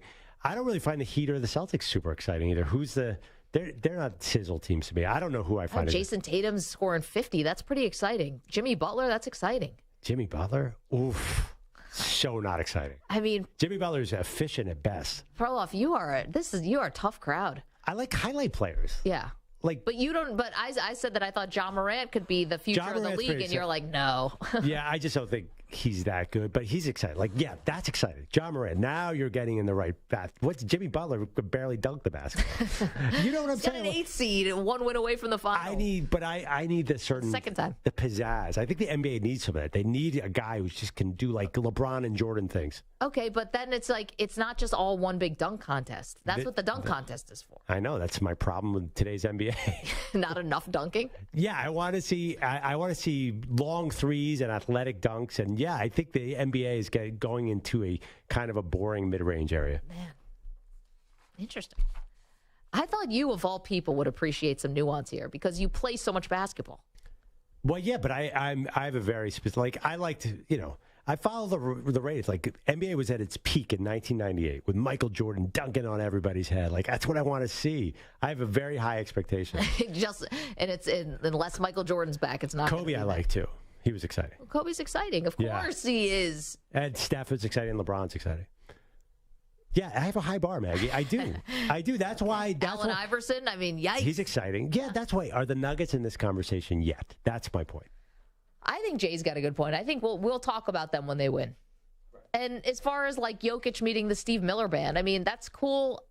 It's, here's what we've had, like some of these stars, it feels like we know them and we kind of get to know their personalities a little bit. And maybe we're right and maybe we're wrong and maybe we were too critical or whatever, but at least we get a sense, of who they are. And forgive me, I don't have a great sense of Jokic, and I think that's by design on his end because I think he wants his privacy. I think he doesn't want to, and that's fine. That's totally fine. But you don't let people in. You don't become like, it's not as three-dimensional. Right, I think we're talking about two different things. I'm just saying, style-wise. I'm talking about the whole package. Yeah, I'm saying it's January and Denver's playing Utah on Game Pass. Click. I'm not watching that game. I'm just not. Even if they're the champion, it's just it's a good basketball, but it's not exciting. 855-212-4CBS, 855-212-4227. All right, we mentioned it. Got some injuries going on. Jimmy Garoppolo had some ankle surgery, foot surgery in March. That's news to us. Also, LeBron James has a torn tendon in his foot. So we're going to get the scoop and the skinny on all of that stuff. Don't move. It's Maggie and Perloff on CBS Sports Radio. We're back after this CBS Sports Update with Rich Ackerman.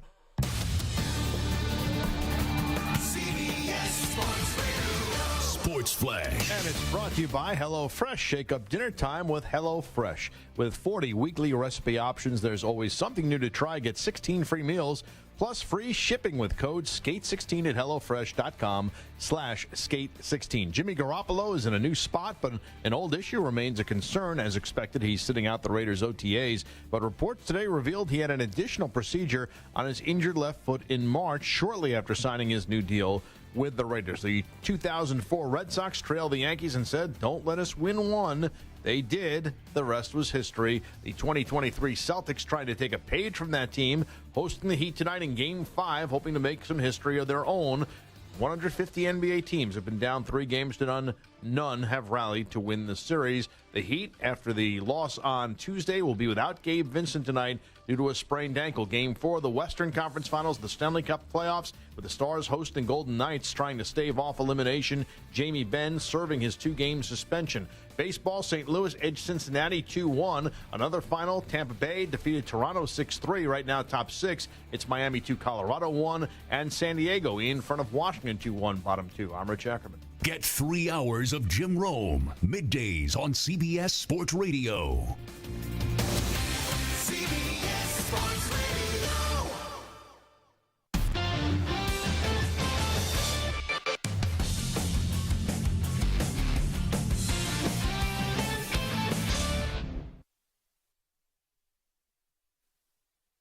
You're in a 5-minute break.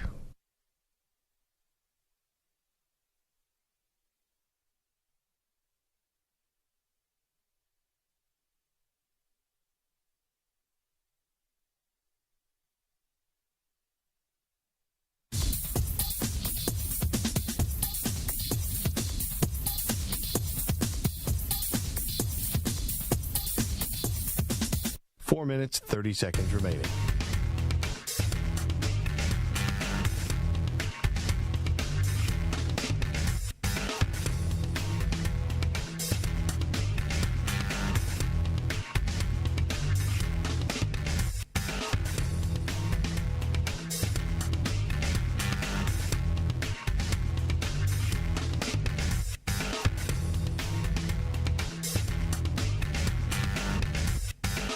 Four minutes remaining.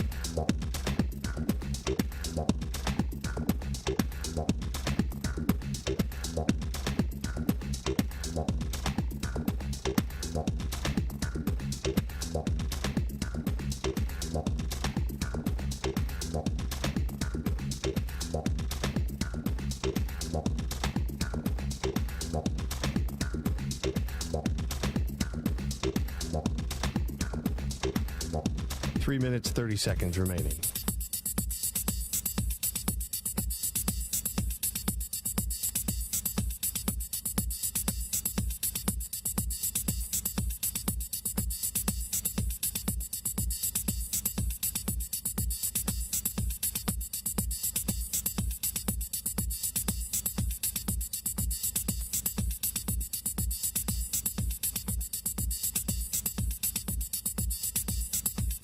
Three minutes remaining.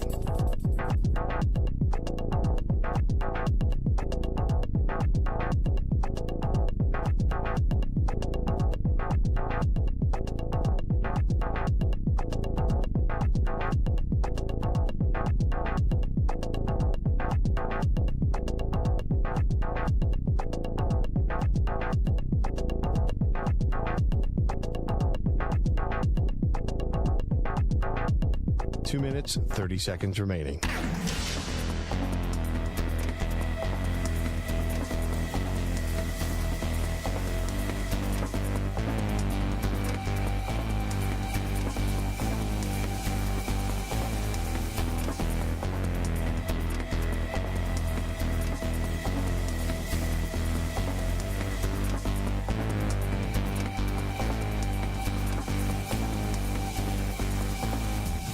Two minutes remaining.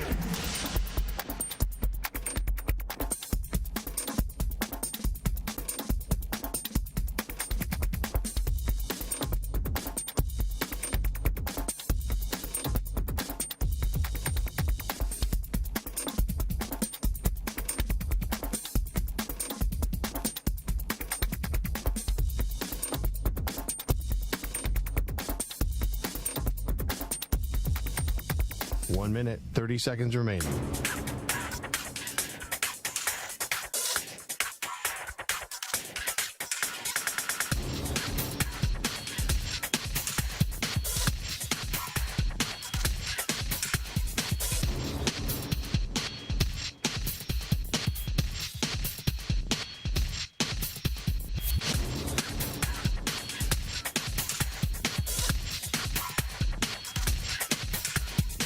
One minute remaining.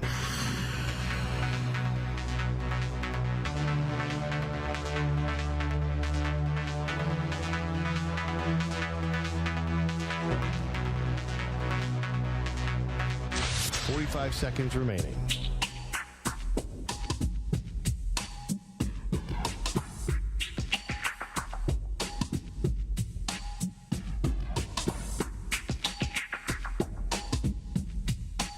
Seconds remaining.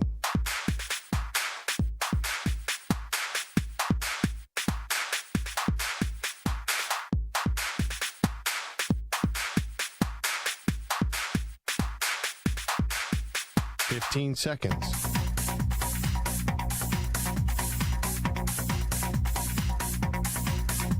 Break ends in 5 seconds.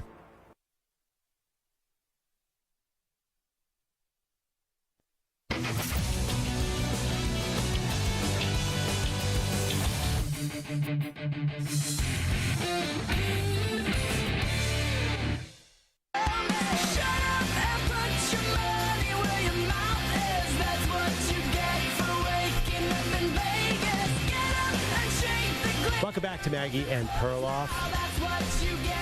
So it feels like a while since we talked about LeBron, Meg. It's been an hour. We have news today regarding his health. Okay, so let's hear from Shams Charania, who was on the Pat McAfee show today, who was explaining the update on LeBron's foot. Leads the Lakers from 2-10 all the way to the Western Conference Finals, and he plays Pat the last few months of the season with a torn tendon in his foot that could need surgery this summer. I'm told he's going to be reevaluating that foot. It's very possible he might need surgery on that foot that could sideline him for 2 months. But, 2 months over the offseason, get that foot right. I think that's something he's going to have to get evaluated, and if he's going to need surgery, that'll shelve him for a little bit. Well, of course, it's a foot problem, and that means we have to talk to our dear, dear friend, Dr. Rock Positano. Of course, he's the director of the Joe DiMaggio Sports Medicine Center, and, of course, acclaimed author, Dinners with DiMaggio, and his most recent book, Maggie, Street Smart. Rock, we are worried about our guy LeBron here. Can you help us out? First of all, how you doing? Pearl, everything is good here. We love you at the Hospital for Special Surgery. You've always been so kind to us, and so is Maggie. Maggie, we appreciate your kindness as well. Listen, Dr. Rock, we need some expertise. Thank you, by the way, but we need your expertise here. LeBron James earlier this year said that he went to the LeBron James of foot doctors who told him that he did not need surgery. But now at 38 years old, he's looking at potential surgery. I mean, what are the pros and cons here? Because I feel like for an NBA star, foot surgery can be pretty scary. Well, especially a person of his size. I mean, he's such a strong, powerful person, and he's a guy that is in unbelievably great health and great fitness and great training. But one of the problems, as you can imagine, when you're dealing with a tendon injury or a ligament injury in the foot, is that the blood supply is notoriously low. And when there's a low blood supply, that means a few things. Number one, that means that the healing potential is not as good as you would like to see. Number two, it usually means that, there's a loss of strength, what they call tensile strength, that the person could have in their tendon or their ligament. And number three, unfortunately, he's no longer 25 years old, which means the ability to come back at a much more rapid pace is going to be obviously impaired. So I think they have to be very, very careful with something like this, because if it turns out that it's his Achilles tendon, which is unfortunately one of the most powerful tendons in the body, however, one of the weakest, particularly after age 30, when the blood supply to that area is reduced by about 30%. I mean, that could be one of those situations where, you try not to do a surgical intervention, okay? And, of course, clearly whatever tendon it was, some of us are speculating it was maybe his Achilles tendon or one of the tendons along the side of his foot. The problem is that, the surgery itself, could be done very, very efficaciously. But the problem is that constant force loading, Maggie and Pearl, that's what really makes foot and ankle injuries so difficult. And one of the reasons why when a trainer, one of the professional athletic trainers, like, Ronnie Barnes from the Giants, for instance, when they're dealing with a foot injury of any type, especially when you're dealing with an athlete of that type of caliber, okay, and strength, it's really a problem because, unfortunately, unlike the other body parts like the shoulder or the knee, a foot and ankle has no chance to basically rest the way these other structures would rest. So, of course, it's sort of a crapshoot. Like, what do we do? But so I think in cases like this, if they have to stabilize the tendon or the ligament, clearly, it's not a bad idea, provided that it's not in one of those areas which has a tremendous amount of stress. That's really the big problem here. So I was watching LeBron in the last series. He turned his ankle twice in a game. Is that all connected? When a guy twists his ankle, you can actually see the shoe move. Could that be an underlying problem that's different than the ankle? Well, the thing is this, one of the problems, if you look at the video where he hurt himself, is that his ankle sort of collapsed a little bit, but then it was the push-off that made us more concerned about the Achilles and the tendons that stabilize the inside and the outside.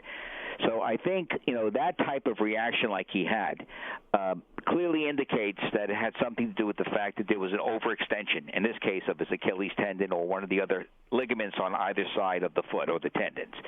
So, again, it's hard to say, what the long-term thing is, but is it career-ending? No. I wouldn't say anything like that is not career-ending. However, as we found out, like when Derek Jeter had his surgery, he was never quite the same in terms of his mobility after he had that surgery after his ankle fracture. So, again, the problem we're dealing with when an athlete of this caliber or like Jeter's character has a foot or an ankle operation is that, it's not so clear about what the actual outcome is going to be long term because of this constant weight bearing that we're seeing on this particular part of the body, which is one of the reasons why, Maggie and Pearl, that Da Vinci was so mesmerized with the foot and the ankle, because he would say, in all of his anatomical renderings, Da Vinci was fascinated that this small structure had to support the whole body for a whole lifetime. So you could imagine a person who's playing a sport like basketball, which is a lot of vigorous running and jumping and pivoting. It really does make a difference in terms of long term, which means, I hate to say this, but we find that in a lot of the elite athletes, when they have foot and ankle surgery, they never really quite get back to the level of competitiveness and mobility that they had prior to the injury. So we're talking to Dr. Rock Positano, of course, is an expert on ankle and foot problems. By the way, Da Vinci's been called the Rex Ryan of the Renaissance. Is that right? Da Vinci is like Rock Positano is the Da Vinci of foot doctors. Yeah. Gabe Vincent on the Heat, guard, twisted his ankle in game 4. Yep. So we just found out he's not playing tonight. It was a pretty bad ankle twist. Not sure if you saw it, but how quickly can a 28-year-old NBA player come back? Could he be effective? Because I'm wondering, if the Heat have a lot of these injuries racking up, are they going to be too injured to really finish this series? So I'm curious, do we expect a player who's 28 years old to be back full strength within a series if he gets hurt in Game 4? Put it this way, it's not likely, okay? And you have to be reasonable here, Pearl. When you're dealing with an ankle, which is such a sophisticated part of the body, considering that it has different ranges of motion, different types of mobility, you have to assume that in most cases he probably tore this ligament called the anterior talofibular ligament. And, of course, that connects basically the foot to the ankle. And, of course, along that whole area is that there's also a group of other tendons and ligaments. So to assume, like in the case of Patrick Mahomes, for instance, okay, where it was a high ankle injury, considering Mahomes' situation, that was heroic, that he was actually able to do what he did, considering that he had a pretty nasty ankle injury prior to the Super Bowl. But, again, in terms of the age of these guys, it has a lot to do with, again, their ability to immobilize that area, to bring the swelling and the inflammation down, and to try to stabilize that ankle in a way where the person still has mobility, however, not in an area where it's going to become overextended, because that's when they get into trouble. Because look, I've always said this, Maggie and Pearl, is that there's no such thing as a simple ankle injury. It's probably one of the most trivialized injuries secondary to heel pain. Everyone says, ankle injury, you'll be back in a week, or heel pain, it must be plantar fasciitis. Well, it doesn't work that way.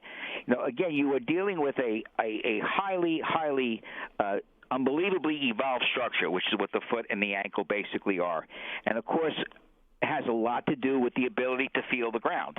And a lot of these players, when they're running up and down the court, they may not always feel the actual surface that they're running on. And that could be a real problem in terms of leading to long-term problems and disability.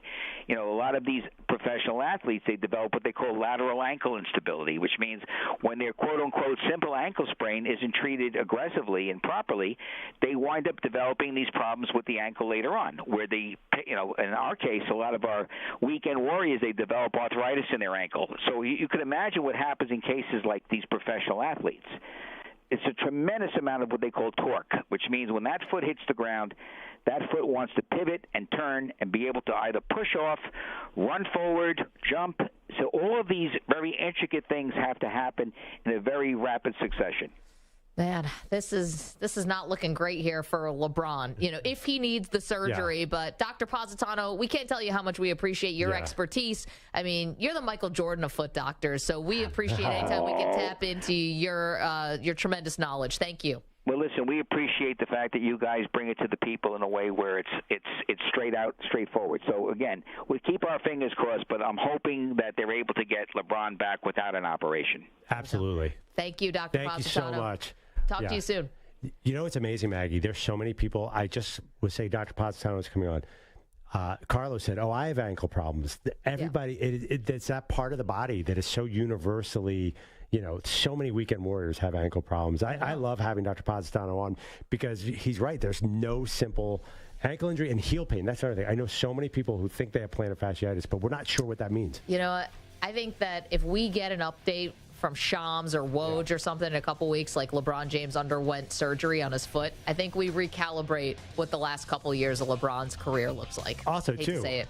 I'm also feeling Celtics. Gabe Vincent, not going to be 100%. It could happen, Maggie. All right, we got more bad news, this time for the Raiders. We'll get to that next. Don't move.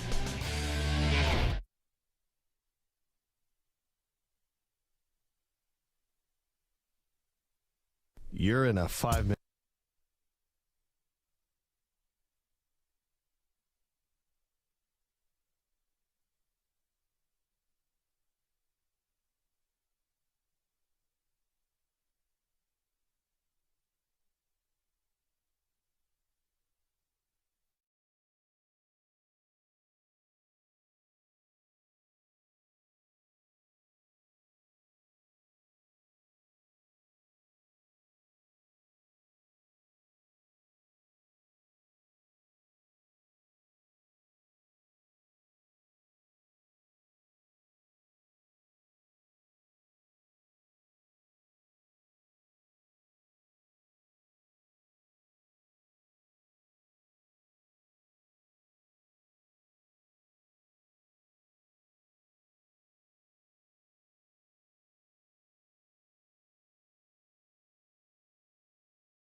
Three minutes, 30 seconds remaining.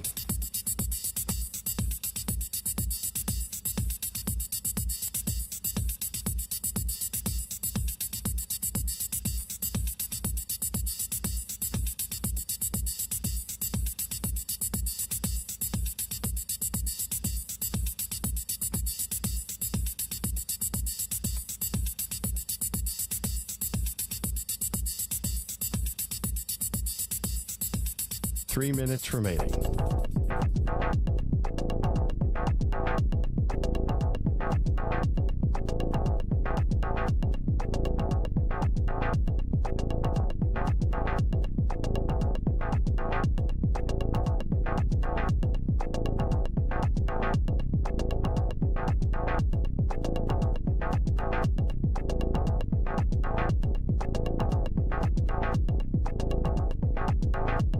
Two minutes, 30 seconds remaining.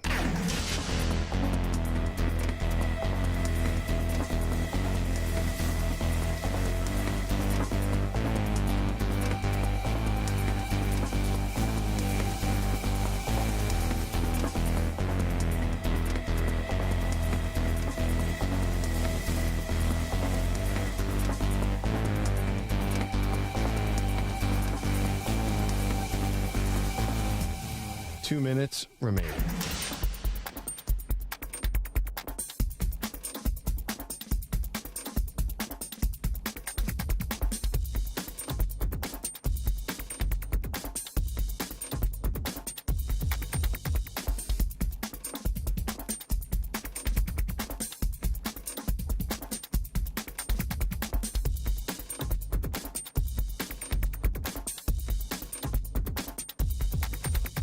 One minute, 30 seconds remaining.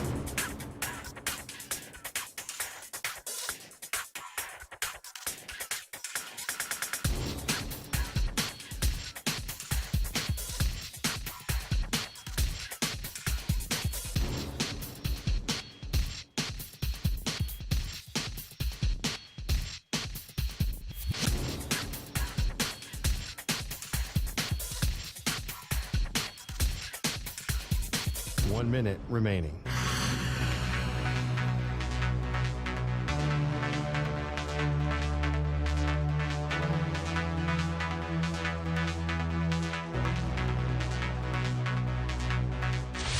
Five seconds remaining.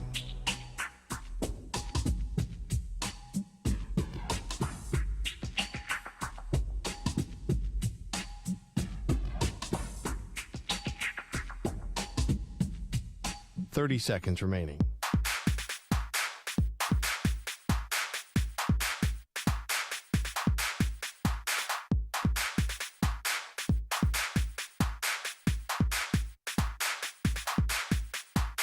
Seconds.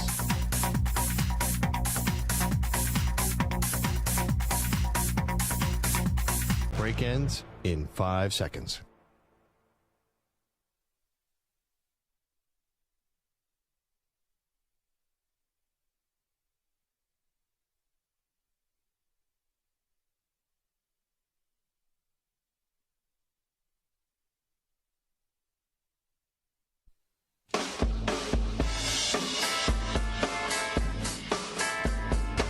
Maggie's been on vacation, and do you remember how headphones work, Maggie? I'm just curious. Apparently here. not. Are you concussed right now? What just happened? Oh, we caught on the live stream. Great. I'm like literally crying. It looked like you were putting on your headphones and one flip out your ear and hit you in the face. Are you okay? No, my eyes are like tearing because I hit myself in the face with the headphones. We'll find it and we'll put it out on social media. Is it going to be a situation where we're going to have a black eye tomorrow and everyone's going to think you're making it? I was trying to put on my headphones. Yeah, right. That's a bad excuse. Like something's going on at home. No, everything's fine. Luckily, we have it on the live stream, so we don't have to worry about it. My eyes, it's pretty bad, right? Getting hit in the face with the headphones. No. I know. Do you need some ice? Do you want us to run and get you some ice? No, I don't want anything. I want to hear this Kawhi Leonard theory. They are Maggie and Perloff on CBS Sports Radio. Hearing some crazy things around this show. Don't really make a lot of sense. Welcome to Maggie and Perloff. So let me get this straight. We were just talking about this in the break. The Celtics play the Heat tonight in Game 5. The Heat have a 3-1 lead. All right, let's all be clear. The Heat are the ones who are ahead 3-1. And I'm hearing on this show that this is a must-win game for the Heat. Yeah. Because if the Celtics win tonight, that means the winds have changed. Is that what I heard? The winds have now changed. And now the Celtics are somehow the favorites, even though they're still down. Yeah. No, I mean, basically. Explain this to me. Miami loses tonight, it's over. How is that? That's not true. If Boston loses tonight, it's over. I think that there's a couple fears with Miami. One is the injuries. Obviously, Gabe Vincent's a key player. He's out tonight.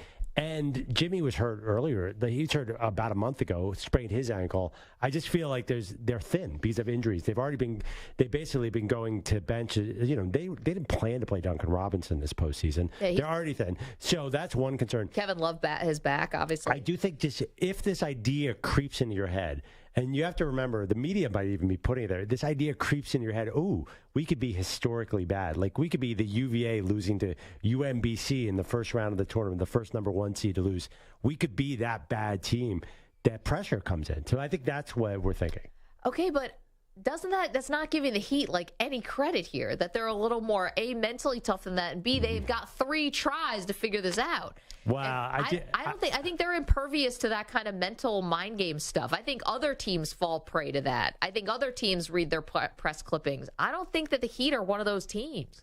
I think the reason that doesn't feel like there's more buzz about the possibility this year than most years, 3-0. Well, just because here's why. Because Miami's technically the 8 seed, and Celtics are the 2 seed, so you think there's a chance, but Miami's not your average 8 seed. We know that. Well, I would say no. I think it's because Miami is using all these former G League players. I think that people look at Miami and say, like, they're not really that talented. That's the team that got them to the finals in the bubble. That's the team that got them to Game 7 of the Eastern Conference Finals last year against the Sixers. Well, it's the same team. It's not exactly. First of all, Hero's not there. They weren't relying as many minutes on those guys like Strus and Vincent. They were playing quite a bit. I mean, Lowry coming off the bench, I guess, is a little bit different, but... Well, and he's one of the keys. Like, he's been many times in the fourth quarter when they needed things to settle down, they turned to Lowry. Yeah, I don't know. And he's available. He's not going anywhere. No, I think Lowry, by the way, I'll bet you, even in Game 4 when the Celtics were on that run, Lowry tried to step in and say, hey, this isn't happening anymore. I think he's key tonight. I don't know. I just feel like this is an odd series. I still give the Heat the advantage, but I think there's a bigger chance with this series than most 3-0s. I just love that tonight's a must-win for the Heat. That if somehow they lose this game, which, by the way, they're 8-point underdogs in this game, so that wouldn't be a shock, I guess, from the Vegas sportsbooks. But, if they lose tonight, then they just go and win it Game 6 at home in Miami. So in that finals in the Lakers bubble final, it was Jimmy Butler, Jay Crowder, Bam Adebayo, Duncan Robinson started in that? Oh, that's how he got paid. He got paid off. Tyler Hero, Kendrick Nunn, and Iguodala. Iguodala played some decent minutes. So that's really who the only guys they were playing. They shortened their bench to nothing. Yeah, I mean, I can't believe that team made the finals. Okay, so same team. Yeah. Wow. Same team as basically as last year that took the 76ers to a Game 7. I think it's basically the same. Struz, Gabe Vincent, these guys have played major minutes now. I think you're getting way more out of Caleb Martin and Gabe Vincent. Yes, Caleb Martin has been great. I don't think Caleb Martin was on that. No. He wasn't last year, though. Okay. Right.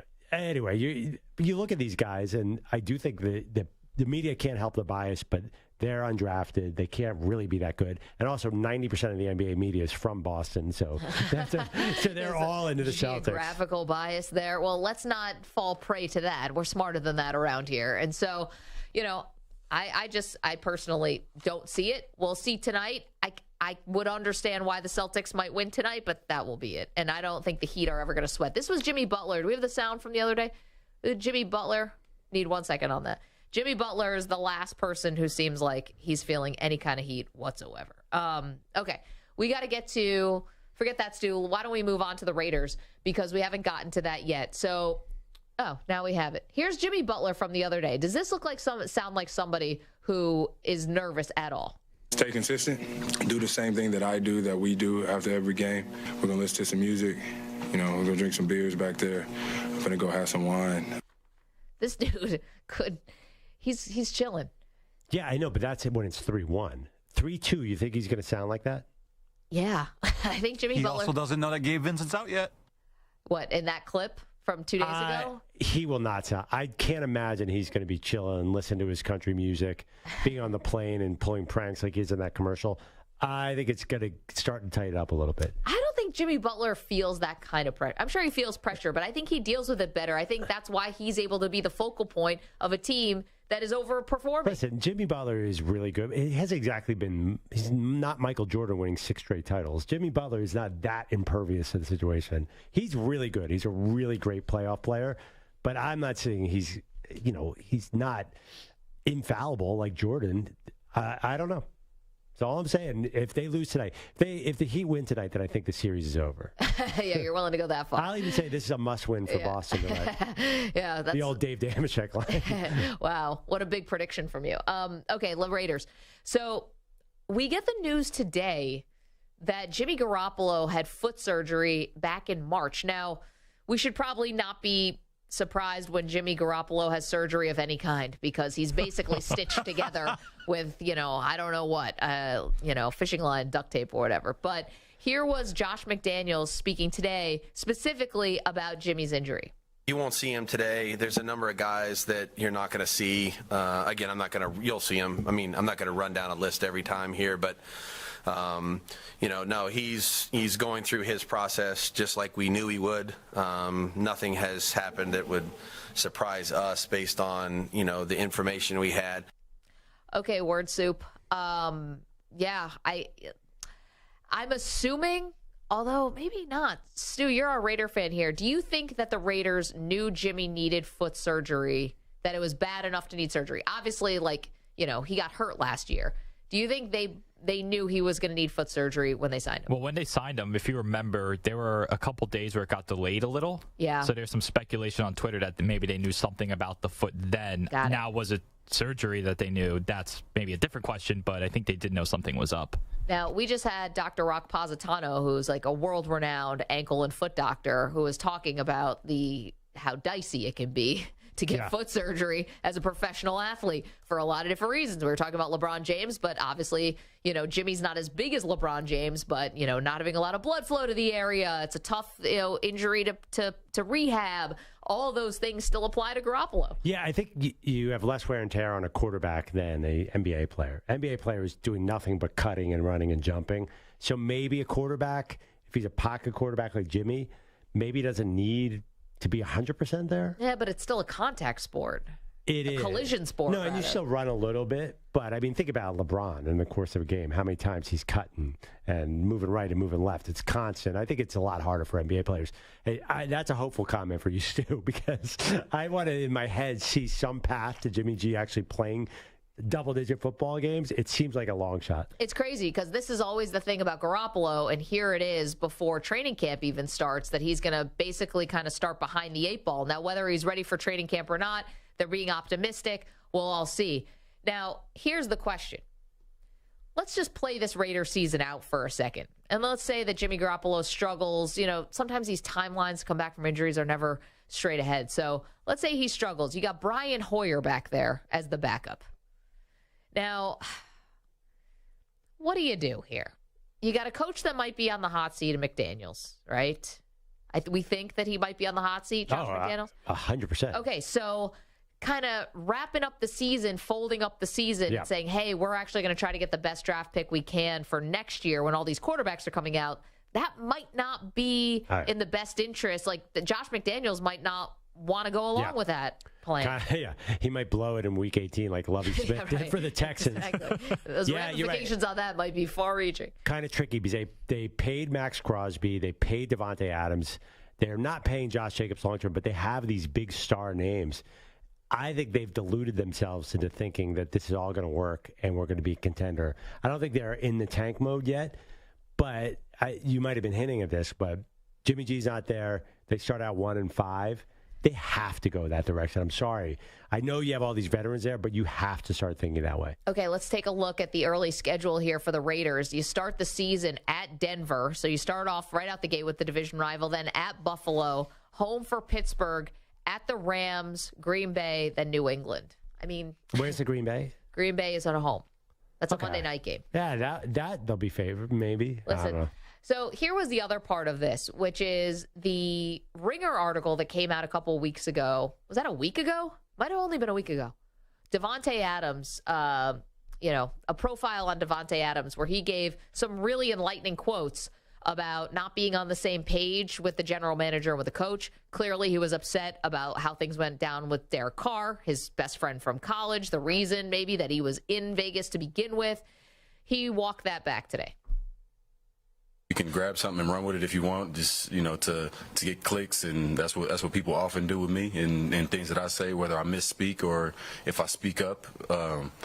But at the end of the day, I'm a Raider, and I'm excited to be here. I love my head coach, and I love the general manager here and everybody. I mean, from the top to the bottom. So we got a lot of guys in here that know me well by this point and know my intentions. Know I just want to win. I'm here to try to win the Super Bowl like everybody else is on their team. So y'all can do that if you're that bored. Like go play Monopoly or some shit. I mean, funny. Jeez, don't make it so. First of all, what an obvious plea for a trade that was. We know how football players do. Devontae, slow it down there, buddy. What are you doing? Yeah, we know you want out. Okay, don't make it so obvious with your clearly fake talk. It was hard to buy, right? No, actually, I don't know. I gotta buy it. I mean, first, I think that he is at least neutral. I think if they start to lose, then he becomes disgruntled. Okay, so if you'll remember, after that article came out, I actually circled that Monday Green Bay game as when Devontae Adams might be asking for a trade. I didn't even know about the Garoppolo foot injury at that point, by the way. Their bye week is until week 13, or else I would have made it the bye week. I think he had a little bit of Kevin Durant in Brooklyn in the sense that he liked being a huge star and the only star. He obviously liked being the number one star, and the sense that he got all these points, and even though they didn't go that far like Kevin Durant in Brooklyn, we got to see him as the bus driver, and I think that he liked that. Does that make sense? Like, he was the 1A star in Vegas where he was always behind Aaron Rodgers in Green Bay. That article also said the same thing. Now I prove that I don't need Aaron Rodgers. So I think he does like that independence. Okay. So I don't know.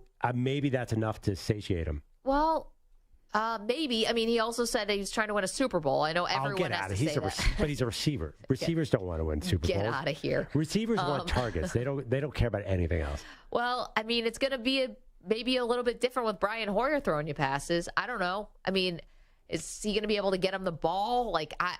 Listen, at some point, the Raiders were going to have to do something long-term about the quarterback situation. They did not do that this offseason. They Band-Aid over a bullet wound this thing with Jimmy Garoppolo, and it's already his injury history is already rearing its ugly head. That being said, it might, if you look at the long-term, it might be smart. Maybe they say, let's take a risk here, and then if not, get into next year's quarterback class. Okay, so Davante Adams, though, in his comments where, listen, I can imagine some people in the organization might be a little not so happy that he went out on the record saying that he wasn't on the same page with everyone. Well, according to Josh McDaniels, not the case. Thing I'd say about a player like Davante, and we have many other players in this same category, is they have an opinion and a voice because they've earned it. And I respect the hell out of anything that they would say or suggest or anything like that during the course of the process of trying to improve our team, which I know where Davante comes from. He's a competitor. He wants to win. And that's really his sole focus. And, that's what he does here every day. All right. So from McDaniels, I think that's actually a pretty smart approach. Don't chastise the guy in public. I don't know if he actually cared about the comments. Maybe he really didn't. But don't start anything public where man, we wish kind of keep that stuff in-house or whatever. Just say he earned the right because it's actually a smart move here from McDaniels. Head it off. Who knows what the relationship's really like behind the scenes now, if Davante Adams still is that upset about what happened with Derek Carr. But this was a smart move publicly, in my opinion. Yeah, that makes sense. So we'll see how long everyone can stay on the same page. 855-212-4CBS, 855-212-4227. I don't know if the Raider fans are feeling all that great about this, though. I can imagine they might not. Coming up, wouldn't you know it, future Hall of Famer busted again. Get to that in just a moment. Who was it? Why does it matter? We'll give you all the details. Don't move. More Maggie and Perloff on CBS Sports Radio. You're in a 5-minute break.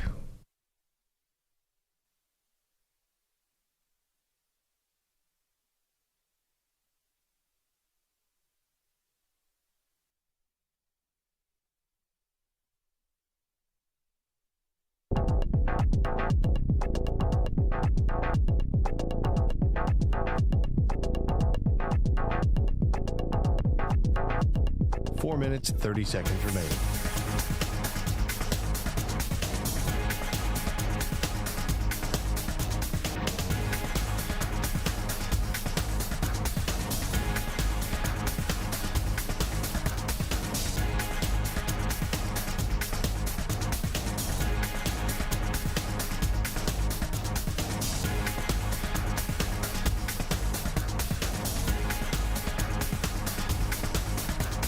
Four minutes remaining.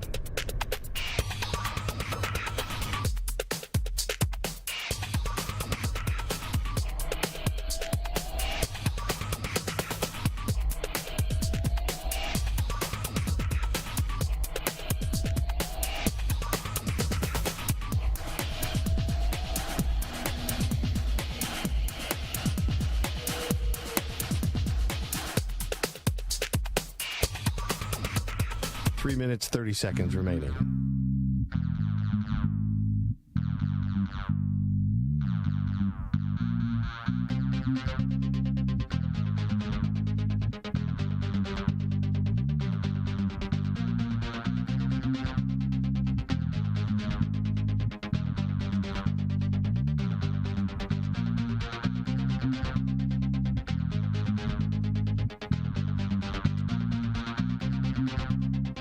Minutes remaining.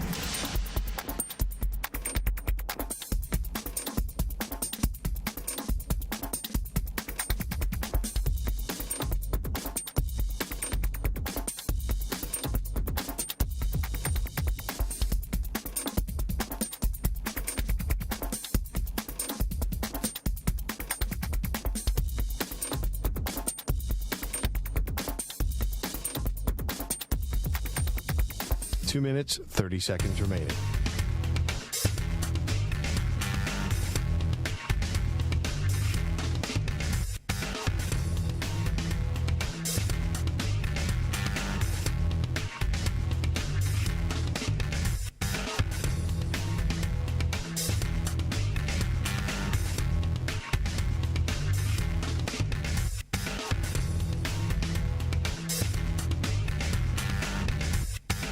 Two minutes remaining.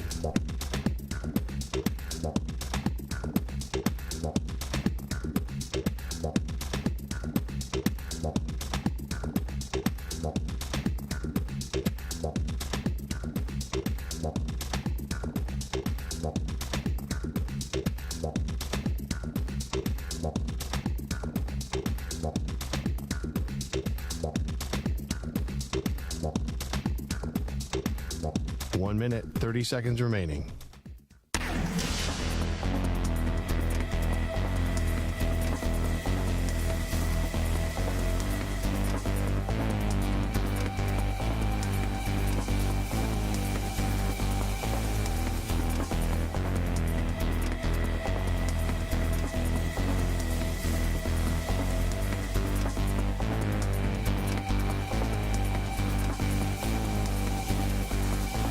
Minute remaining.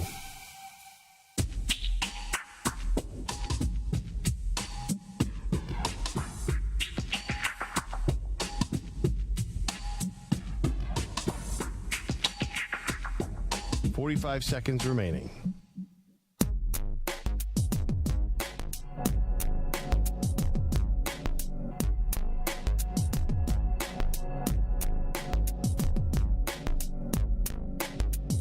.30 seconds remaining.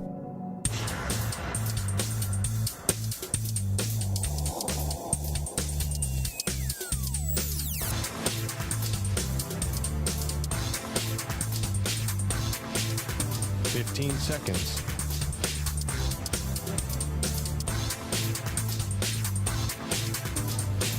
Break ends in 5 seconds.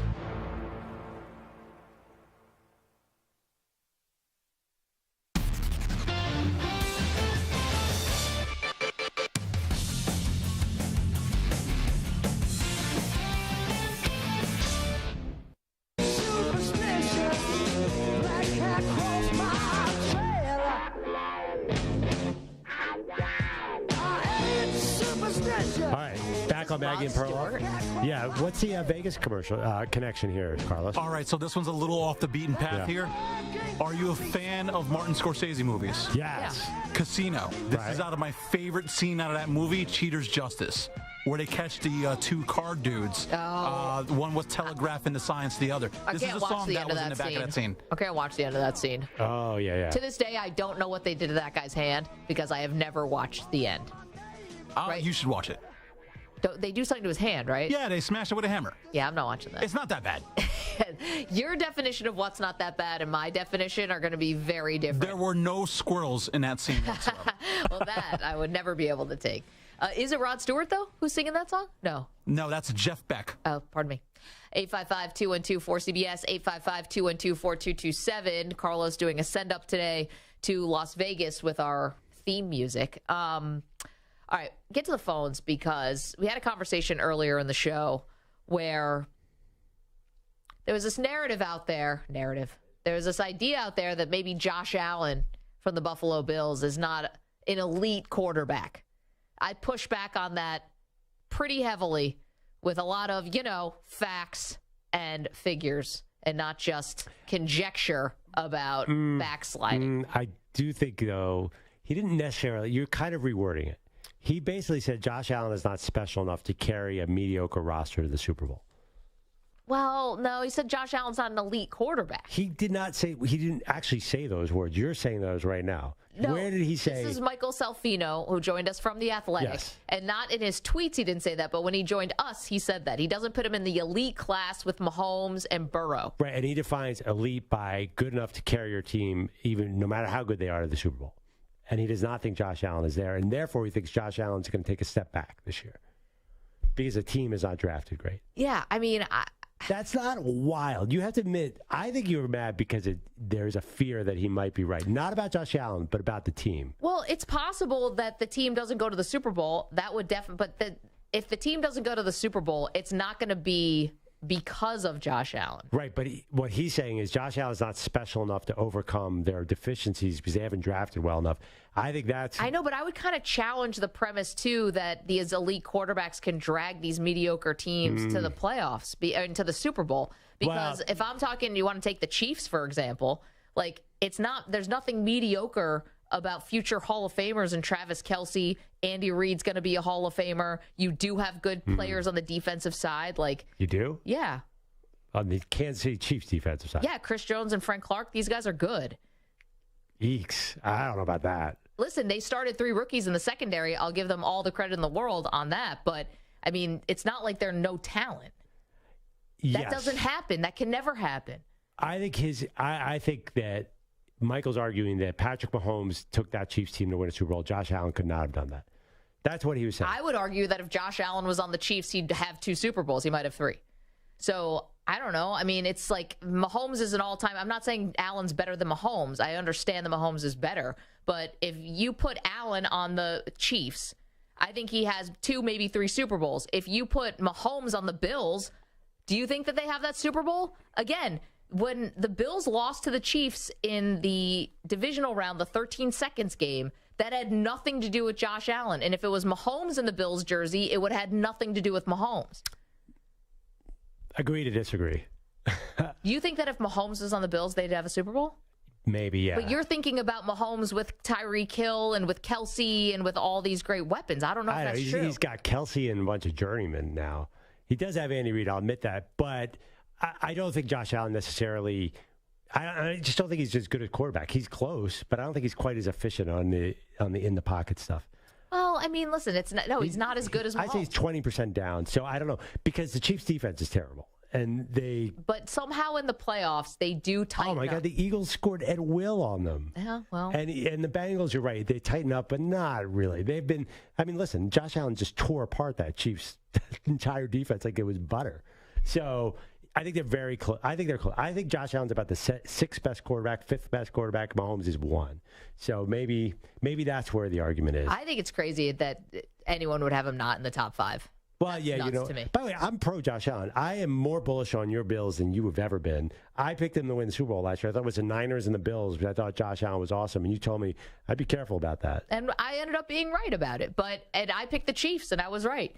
But I don't think that has to do with Allen. And like to ask what's his signature win, it's like, well, he does have signature wins. He's got wins in the playoffs, like against the Patriots and against Bill Belichick.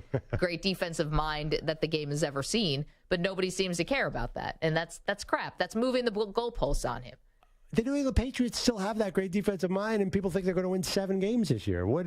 I don't understand. That team stunk. Beating Bill Belichick in the playoffs always matters. That's especially a division rival that knows you so well. That is always going to be a signature win. It doesn't matter if Mac Jones was on the other side. Beating the Belichick defense is always a big deal. If the Patriots had won that game, hypothetically, I think the Chiefs would have beat them by 4 touchdowns. It would have been a 45-7 blowout. Well, but that doesn't matter because it's like if I give you a Josh Allen win where they win by 1 score, you tell me that they didn't win by enough. I give you one where he wins and doesn't punt in the game, you tell me that it's not good enough. Like nothing's going to be good enough if you don't think Josh Allen's a great quarterback. If that's your signature win for Josh Allen, then I feel bad that your expectations are so low for Josh Allen. That a wild card win over the Mac Jones Patriots was a signature win. Okay, that is not what Josh Allen needs for a signature win. Also, the 13 seconds game. That's a signature moment. Unfortunately, he didn't win, but that's not because of him. He's a top 5 quarterback. He needs a bigger win in the playoffs. He just needs it, and he needs it badly. No, I know. I totally get that. I mean, there is a ton of pressure on that team to go to the Super Bowl. Real quick, I know we don't have that much time, but if Mahomes is 1, then who's next? Probably Burrow at this point. So I shouldn't have said Allen is 5 because Burrow, let's say Burrow is 2, then we get what? I think Allen is 3. Allen, Herbert, Lamar Jackson. Jalen Hurts. Is there anyone? And Aaron Rodgers, I guess. Aaron Rodgers is old, so it's hard to tell. Let's see Aaron Rodgers this year. Okay, so but you know what? And there are games where he plays better than Joe Burrow, so it's a tricky one. Right. It's tricky. Dismissing Josh Allen, though, is not the answer. But giving him this weak win over the Patriots in the wild card, that's not the answer either. But that's just, okay. We'll agree to disagree on that. 855-212-4CBS. Michael is in Michigan, has a thought on this. Hey, Michael, how are you? Hey, doing pretty good. Love you guys. Love your guys' show. I listen to it every day. Oh, thank you. Just thought it was crazy. I was listening and just if Josh Allen is, say, the third or fourth best quarterback in the league, how is he not elite? It just doesn't make any sense. But is he good enough to? But okay, Michael's point. Well, what do you think of this? Is Josh Allen? Does he have to win this? If he never wins a Super Bowl, gets to a Super Bowl, does that make him less elite? Will he not be an elite quarterback in your mind, or is he just so good that it doesn't matter what the team does? Well, I think there's different levels of elite. I mean, Joe Flacco won a Super Bowl, so I mean, if he lights up the scoreboard and the stat lines like he has over the past 3 seasons, I mean, I think he definitely stays elite. But I mean, as you get down the line, you definitely do want to win a championship. But that AFC is so hard. I mean, it's going to be tough. You got Joe Burrow, Patrick Mahomes.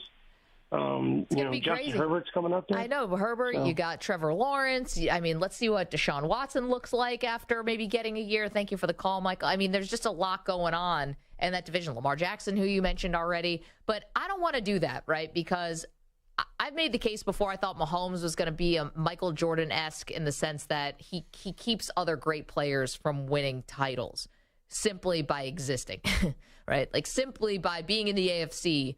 Is he going to lock out and close out other guys? Now, Burrow already broke through.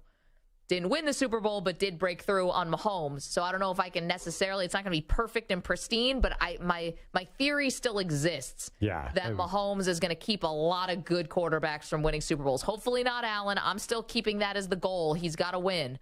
But that's going to be the truth of it. Yeah, I mean, Burrow almost broke through again. That game was crazy. I know. Remember Came down to out of balance penalty. Osai, the linebacker with the bad penalty. Yeah, it's interesting. I'm cheering for Josh Allen to get a better signature win, just so a different. He's got to beat. No, I hate to say it, he's got to beat Mahomes. Well, that's the thing is he's got to beat Mahomes in the playoffs, Maggie. He had him in the 13th second. He had him, but he didn't have him. Paul is in California. Hi, Paul. What's up?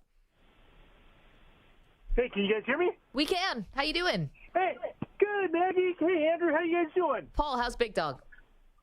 Big Dog finished his last final, and he's on his way with his buddies down to Newport Beach as we speak, and I cannot wait to get the phone call from the cops. I'm a little nervous. Yeah, if you need bail money, just call Perloff.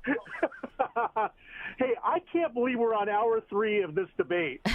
We took a break. I'm glad that you guys just started ranking him, because I think Josh Allen is either the second or the third best quarterback in the league, without a doubt.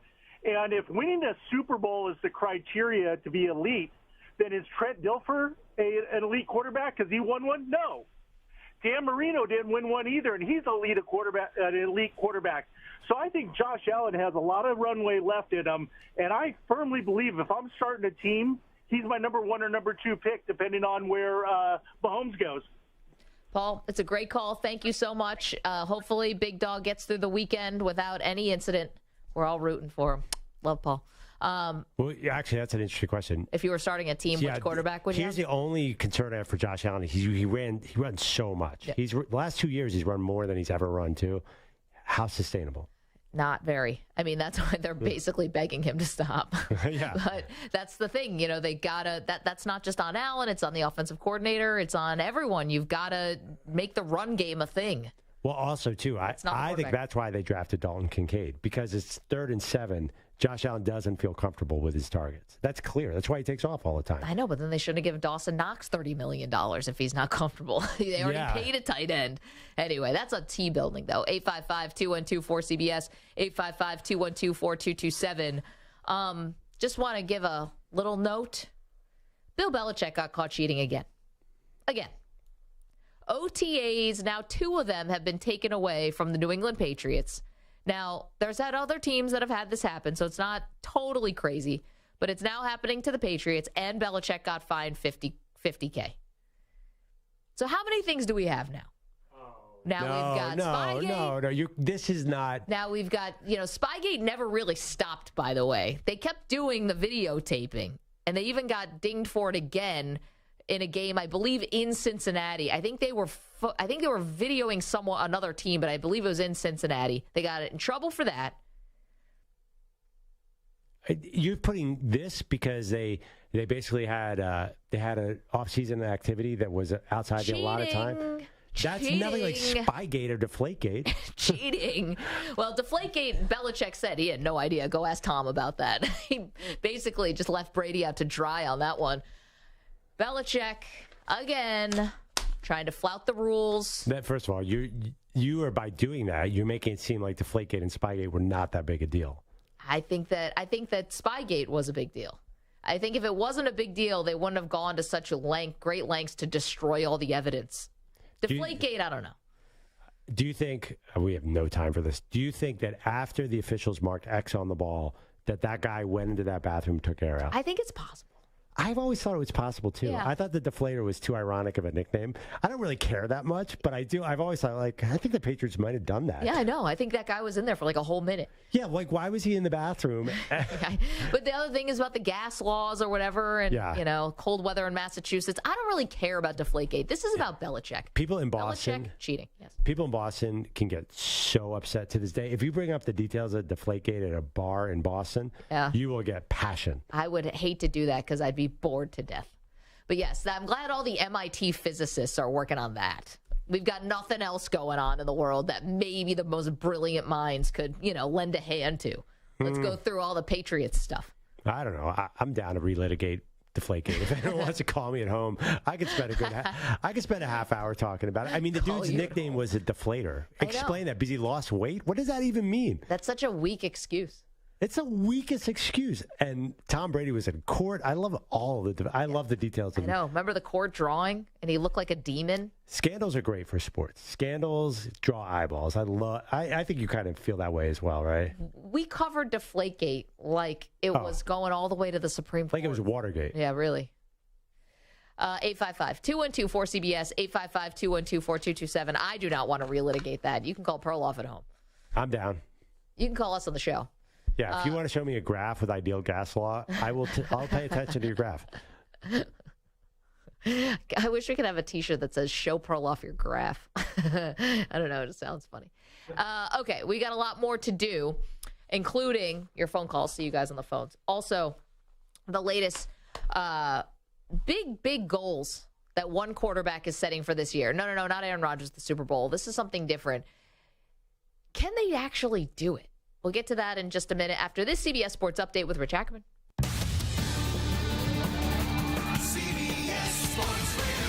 Sports Flash. Well, Jimmy Garoppolo is missing the Raiders' OTAs as he recovers from foot surgery, but according to several reports, he needed another procedure on that left foot back in March, shortly after getting his new deal from the Raiders. The Florida Panthers are on their way to the Stanley Cup Finals as an 8th seed. The Miami Heat will try to follow their lead and move on to the NBA Finals as an 8th seed as well. After failing to wrap up the Eastern Conference Tuesday, the Heat will try again, this time in Boston, up 3-1 on the Celtics. And though they allowed Boston to have some life, Jimmy Butler is unfazed by Tuesday's setback. We'll be okay. Let's get back to doing what we've always done to get us to this point.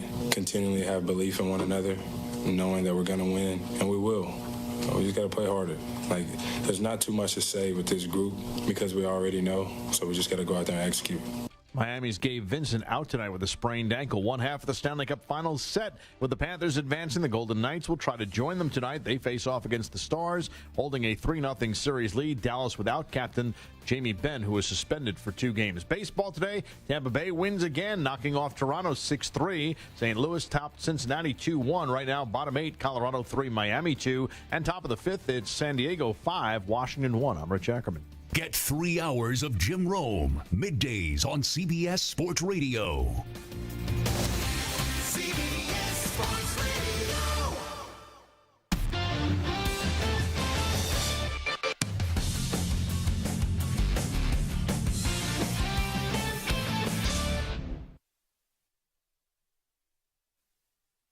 You're in a 5-minute break.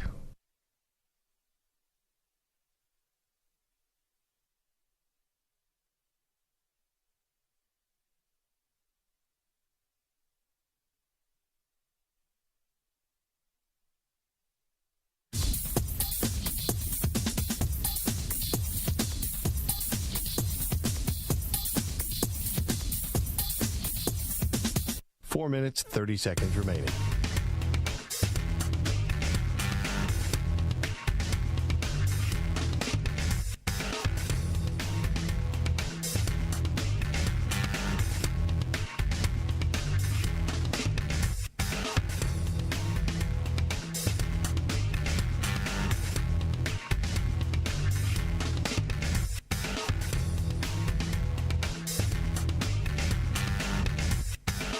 Four minutes remaining.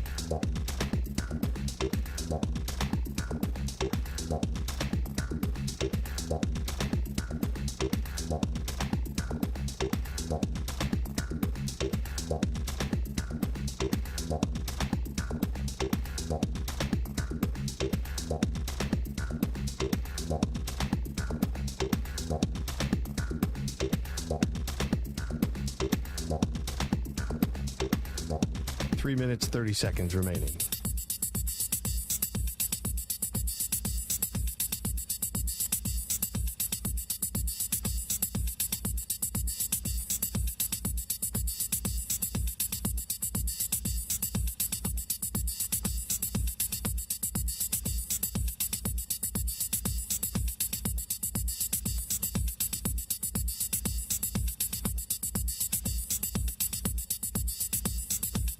Three minutes remaining.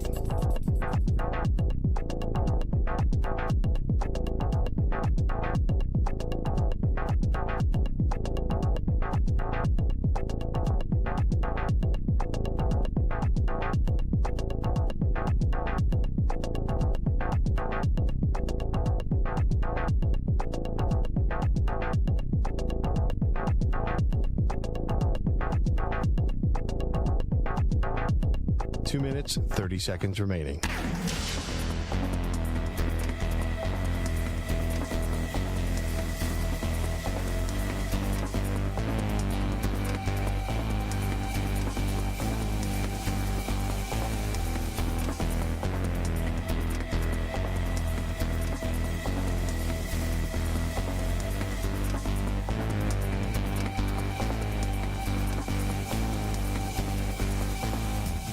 Two minutes remaining.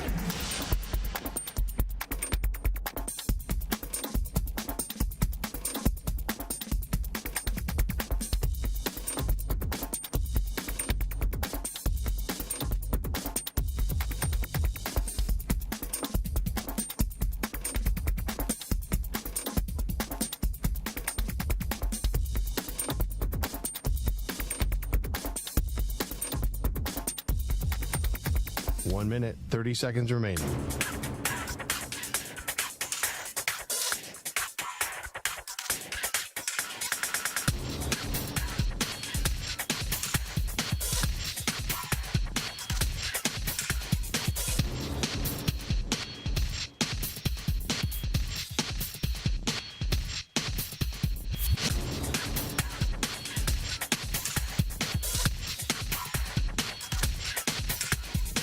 One minute remaining.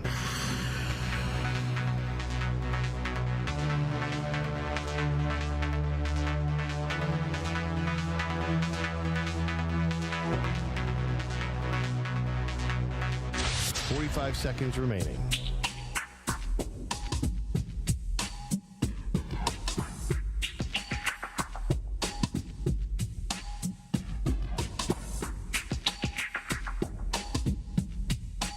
Seconds remaining.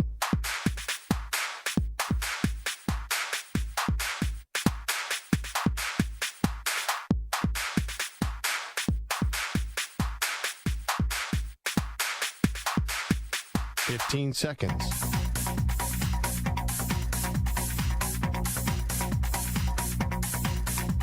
Break ends in 5 seconds.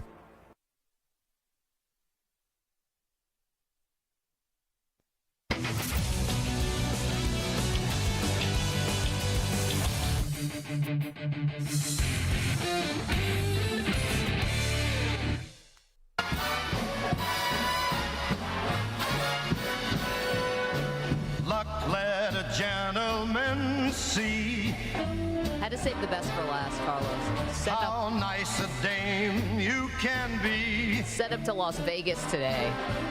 Had to end it with Sinatra. Well done. If you're wondering what's going on at Colts OTAs, well, according to Shane Steichen, their head coach, quote, next level stuff happening from Anthony Richardson. So that's exciting. Made some big plays. Apparently has really gotten very comfortable in a very short amount of time. That bodes well for you, Perloff, because you're all in on Richardson. Totally. I mean, OTAs, everybody looks amazing in May. That really doesn't mean much. But actually, and this is something that I think you agree with me. What's up? There is a reason to think Anthony Richardson could contribute immediately because of his running skills. Yeah. The dude ran a 4.4 at the combine. So, and we saw him in college running past those LSU defenders. So I think he's got to play, and they can win games even if he can't pick up the passing offense immediately because he doesn't have a ton of experience. So I think we should be all in on this dude. He's going to be super exciting. Yeah, I think it's going to be a fun season for him. Yeah, I mean, Malik Willis. I don't know if they're going to win a lot of games, but yeah, Malik Willis couldn't win any games running. He was not very good for Tennessee, and now he's probably third or fourth string. But I think Anthony Richardson is just a next level guy. It kind of feels like he kind of blows Malik away a little bit. Yeah, he's bigger, faster, stronger. His arm is bigger. Malik's got a pretty big arm. But, the thing is, he just does not have a lot of – how many touchdowns did he throw in college? Not a lot. Yeah. So I think that's why people are skeptical. But, there's nothing people like more than the next thing. And he's going to be that next thing. I'm sorry, Bryce Young, yeah. C.J. Stroud, efficient. Will Levis, there's no way he's going to be good. So I think it's all Anthony Richardson next year. Everyone's counting on you, Anthony. C.J. Stroud's going to complete 68% of his passes and, have 21 touchdowns, 11 picks. And I think that'd be a good rookie season. It'd be good, right? But I don't know if we'd care. Okay, so the conversation was about Josh Allen and whether or not he's an elite quarterback. I'm trying to shorthand this thing so we don't have to go through every beat by beat. But somebody dared to tweet that Josh Allen was not elite, and Maggie is still angry. And I lost it. Let's go to Mark. He's in York, Pennsylvania. Hey, Mark, how are you? I'm doing great. Thanks for taking my call. You got it, pal. I sort of agree that Josh Allen, I think, is going to be, there's not enough runway. He's got a lot of runway left. I think he's going to be great. But the question is, if you think about elite quarterbacks, who has been more elite in the last 10 to 12 years than Aaron Rodgers? And he hasn't been able to take his team to the promised land since 2011. Right. And I just wonder if he was playing quarterback for Andy Reid in Kansas City, would he have 2 to 3 Super Bowls in his possession right now, his wins in his possession, and then would Patrick Mahomes, if he was a Green Bay Packer, not have 2 Super Bowls? How would they fare? Mark, thanks for the call. That's what Perloff and I got into a discussion where if you switch Josh Allen and Patrick Mahomes, like the question was, will an elite quarterback, can they take like a mediocre team to a Super Bowl? And first of all, I don't think the Bills are mediocre, but the idea was if Mahomes is in Buffalo, does he already have a Super Bowl? And I don't think the answer is automatically yes to that. Yeah. Meanwhile, if Josh Allen is in Kansas City, they have 2, maybe 3. Because maybe Josh Allen is getting around a bad offensive line. I mean, maybe Brady was winning that Super Bowl no matter what. That was a very good Bucs. That was very good Bucs. Josh Allen was, that's also, he lost both tackles. Yeah, I know. You can't win a game when you lose. Mike Remmers was not letting anyone win that game. So, yeah, I'm not sure. Here's one thing. I do think Buffalo might be mediocre outside of Josh Allen. Like, if you put a regular quarterback there, Meg, how good are they? Well, but then it goes to the point where they're coming off a season where they won 13 games. And you can't give me the schedule crap because they've been playing a first-place schedule now for the last 3 years. Right, because they have a top-5 quarterback. Right, so that just proves that Josh Allen is elite. He is. If you think that the Bills have a mediocre roster, then Josh Allen's doing yeoman's work out there getting them to 13 wins. He is, but he can't get them in the playoffs where he's got to get them. Not yet. He has not done it. No, he hasn't done it. That I can't. There's no response I have to that. Yeah. He has not done it. And he's a little turnover prone. Just a little. Yeah, That's he is, his but one it's not. flaw. But it's not so out of whack with the rest of the guys in the league. No. Like Mahomes had 12, Rodgers had 12, Burrow had 12, Allen had 14. I think he's had the most interceptions over the last 2 seasons in the entire NFL, though. I'll double check that. He's close. Him and Dak are right there. Anyway, yeah, he's good. He's good, but how good? Ryan's our pal in Santa Barbara. Ryan, how are you? What's up? Maggie and Perloff from overcast Santa Barbara. I'm totally over it. We've had it May gray all month, although it's 70 degrees out.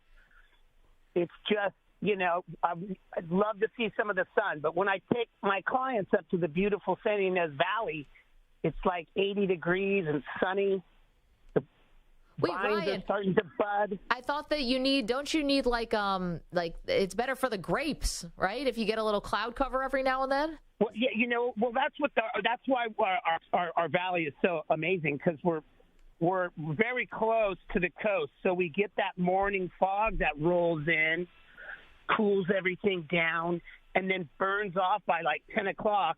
I arrive at 11 at our first private winery, and things are beautiful. Hey, I'm on board with anyone who starts drinking wine at 11 a.m. Oh, yeah, for sure. They love it. Come on. I'm cool with that. I love that play on the Frank Sinatra song. I play that I've played that every morning for my daughter, his jams, since she was about 5. She's now 13. She can sing every song to a T. It's amazing. But I wanted to give a shout-out to the best woman performer to hit the stage. Rest in peace, Tina Turner. Yeah. That was a sad story. And yet, getting back to, Josh Allen, I would say 100% he's an elite quarterback. Come on. And you know who else you're going to say is an elite quarterback after my Niners win the Super Bowl? Mr. Irrelevant. That's right. Badass Brock Purdy. Come on. Ryan, you had me with Allen and the 11 a.m. wine tour. I don't know if I'm there yet on Purdy. Thank you, Ryan, for the call. I didn't even know what quarterback he was going to say there. I didn't know if he was going to go Sam Darnold or Trey Lance or Purdy. Let's do our Casamigos shot of the day. He shoots! And the shot of the day is brought to you by Casamigos Tequila. Casamigos is brought to you by those who drink it. Thank you to George Clooney and Randy Gerber and Mike Meldman and Lee Einseidler and all of our friends at Casamigos. So, okay, we've been talking about Josh Allen. I was a little fired up about this earlier in the show. And, of course, Perloff had to bring me back down to earth. I heard this really smart analyst who was talking about the good and the bad with Josh Allen. There is a good and a bad. Can I play it? Because this person convinced me that maybe Josh Allen wasn't everything that I thought he was. It's just been too much of the bad Josh in these second halves. So Josh the Allen, sad thing is that the only prayer that the Bills have of actually going to the Super Bowl is on Josh Allen. So he's your greatest strength, and when his decision-making is all messed up, he's also a liability. No. It's being stuck in this place. How dare you? How dare you bring that up, Mo? You are the number one Josh Allen critic in my life. You were the number one Bills critic and number one. So when this tape came out and you got so mad, it dawned on me, you were looking at in a mirror and you were yelling at yourself, Maggie Gray. You are yelling at yourself. Oh, that was hard to hear. That was a particularly low moment after the Bills had lost in overtime to the Minnesota Vikings. It wasn't just that, though. You're very analytical about, you often say, you always come in Monday with some coaching comments. And a lot of times I do. You think that Josh Allen's trying to do too much. Yeah. And he can hurt the team. Yeah, so. Because he's so talented that he can. So but he's got to take the next step. He can't make those big mistakes. Like, how does he get past that? I don't know, clone Stephon Diggs. Mark is in Wichita. Hi, Mark. How are you? Hey, Maggie and Perloff. Greetings from Big 12 country. How you doing? Good. You guys go together like peanut butter and jelly. Yeah. Well, hey, just wanted to weigh 12 ounces of peanut butter for Perloff. Yeah. Yeah, exactly. On the elite quarterback discussion. I mean, Josh Allen's elite. He's elite because he's one of one. He can do things that other quarterbacks can't. Same with Patrick Mahomes, same with Aaron Rodgers, and so on and so on. So I think that would be my criteria for elite. Can, Lamar Jackson, let's throw him in there. All of these guys can do something that nobody else can do on the planet. So I think that's kind of a definition of elite. Mark, thank you. Yeah, it's Josh Allen playing quarterback like a linebacker, I think that would be his superpower. being able to jump over guys, truck guys. Like, it's not often that the linebacker or the safety is the one who thinks twice before trying to tackle Josh Allen. Absolutely. Although, again, that kind of makes me nervous, though, because then you might turn an ankle or something. Well, yeah, he does that. There's plays through it because he's a warrior. Okay, I know we're at the end of the show. There's so many little things that are left over that I want to ride you on. This Bill Belichick, I'm reading the details. Bill Belichick was fined because they treated an early off-season meeting as mandatory instead of optional, and that's what the cheating was. And you're saying this is in with Spygate and Deflategate? Listen, it all adds up, you know? You and Michael Salfino, who was on earlier with the Josh Allen take, you AFC East people, you've all been corrupted by watching the Patriots for all these years. Listen, they live in your head rent-free. I didn't do it. They did it. They got in trouble for it. That goes on the permanent record. They've warped your way at looking at football. So there's this insecurity about Jets fans, Bills fans, Dolphins fans. I feel bad. Well, this is my cross to bear. Thank you to Stu Kovacs. Thank you to Carlos Ortiz. Thank you to Dr. Rock Positano, who joined us, to Michael Salfino, who joined us. The Weedos, the Purple Drinkers, the Callers. Can't do the show without you. We will see you tomorrow. Be well, everyone.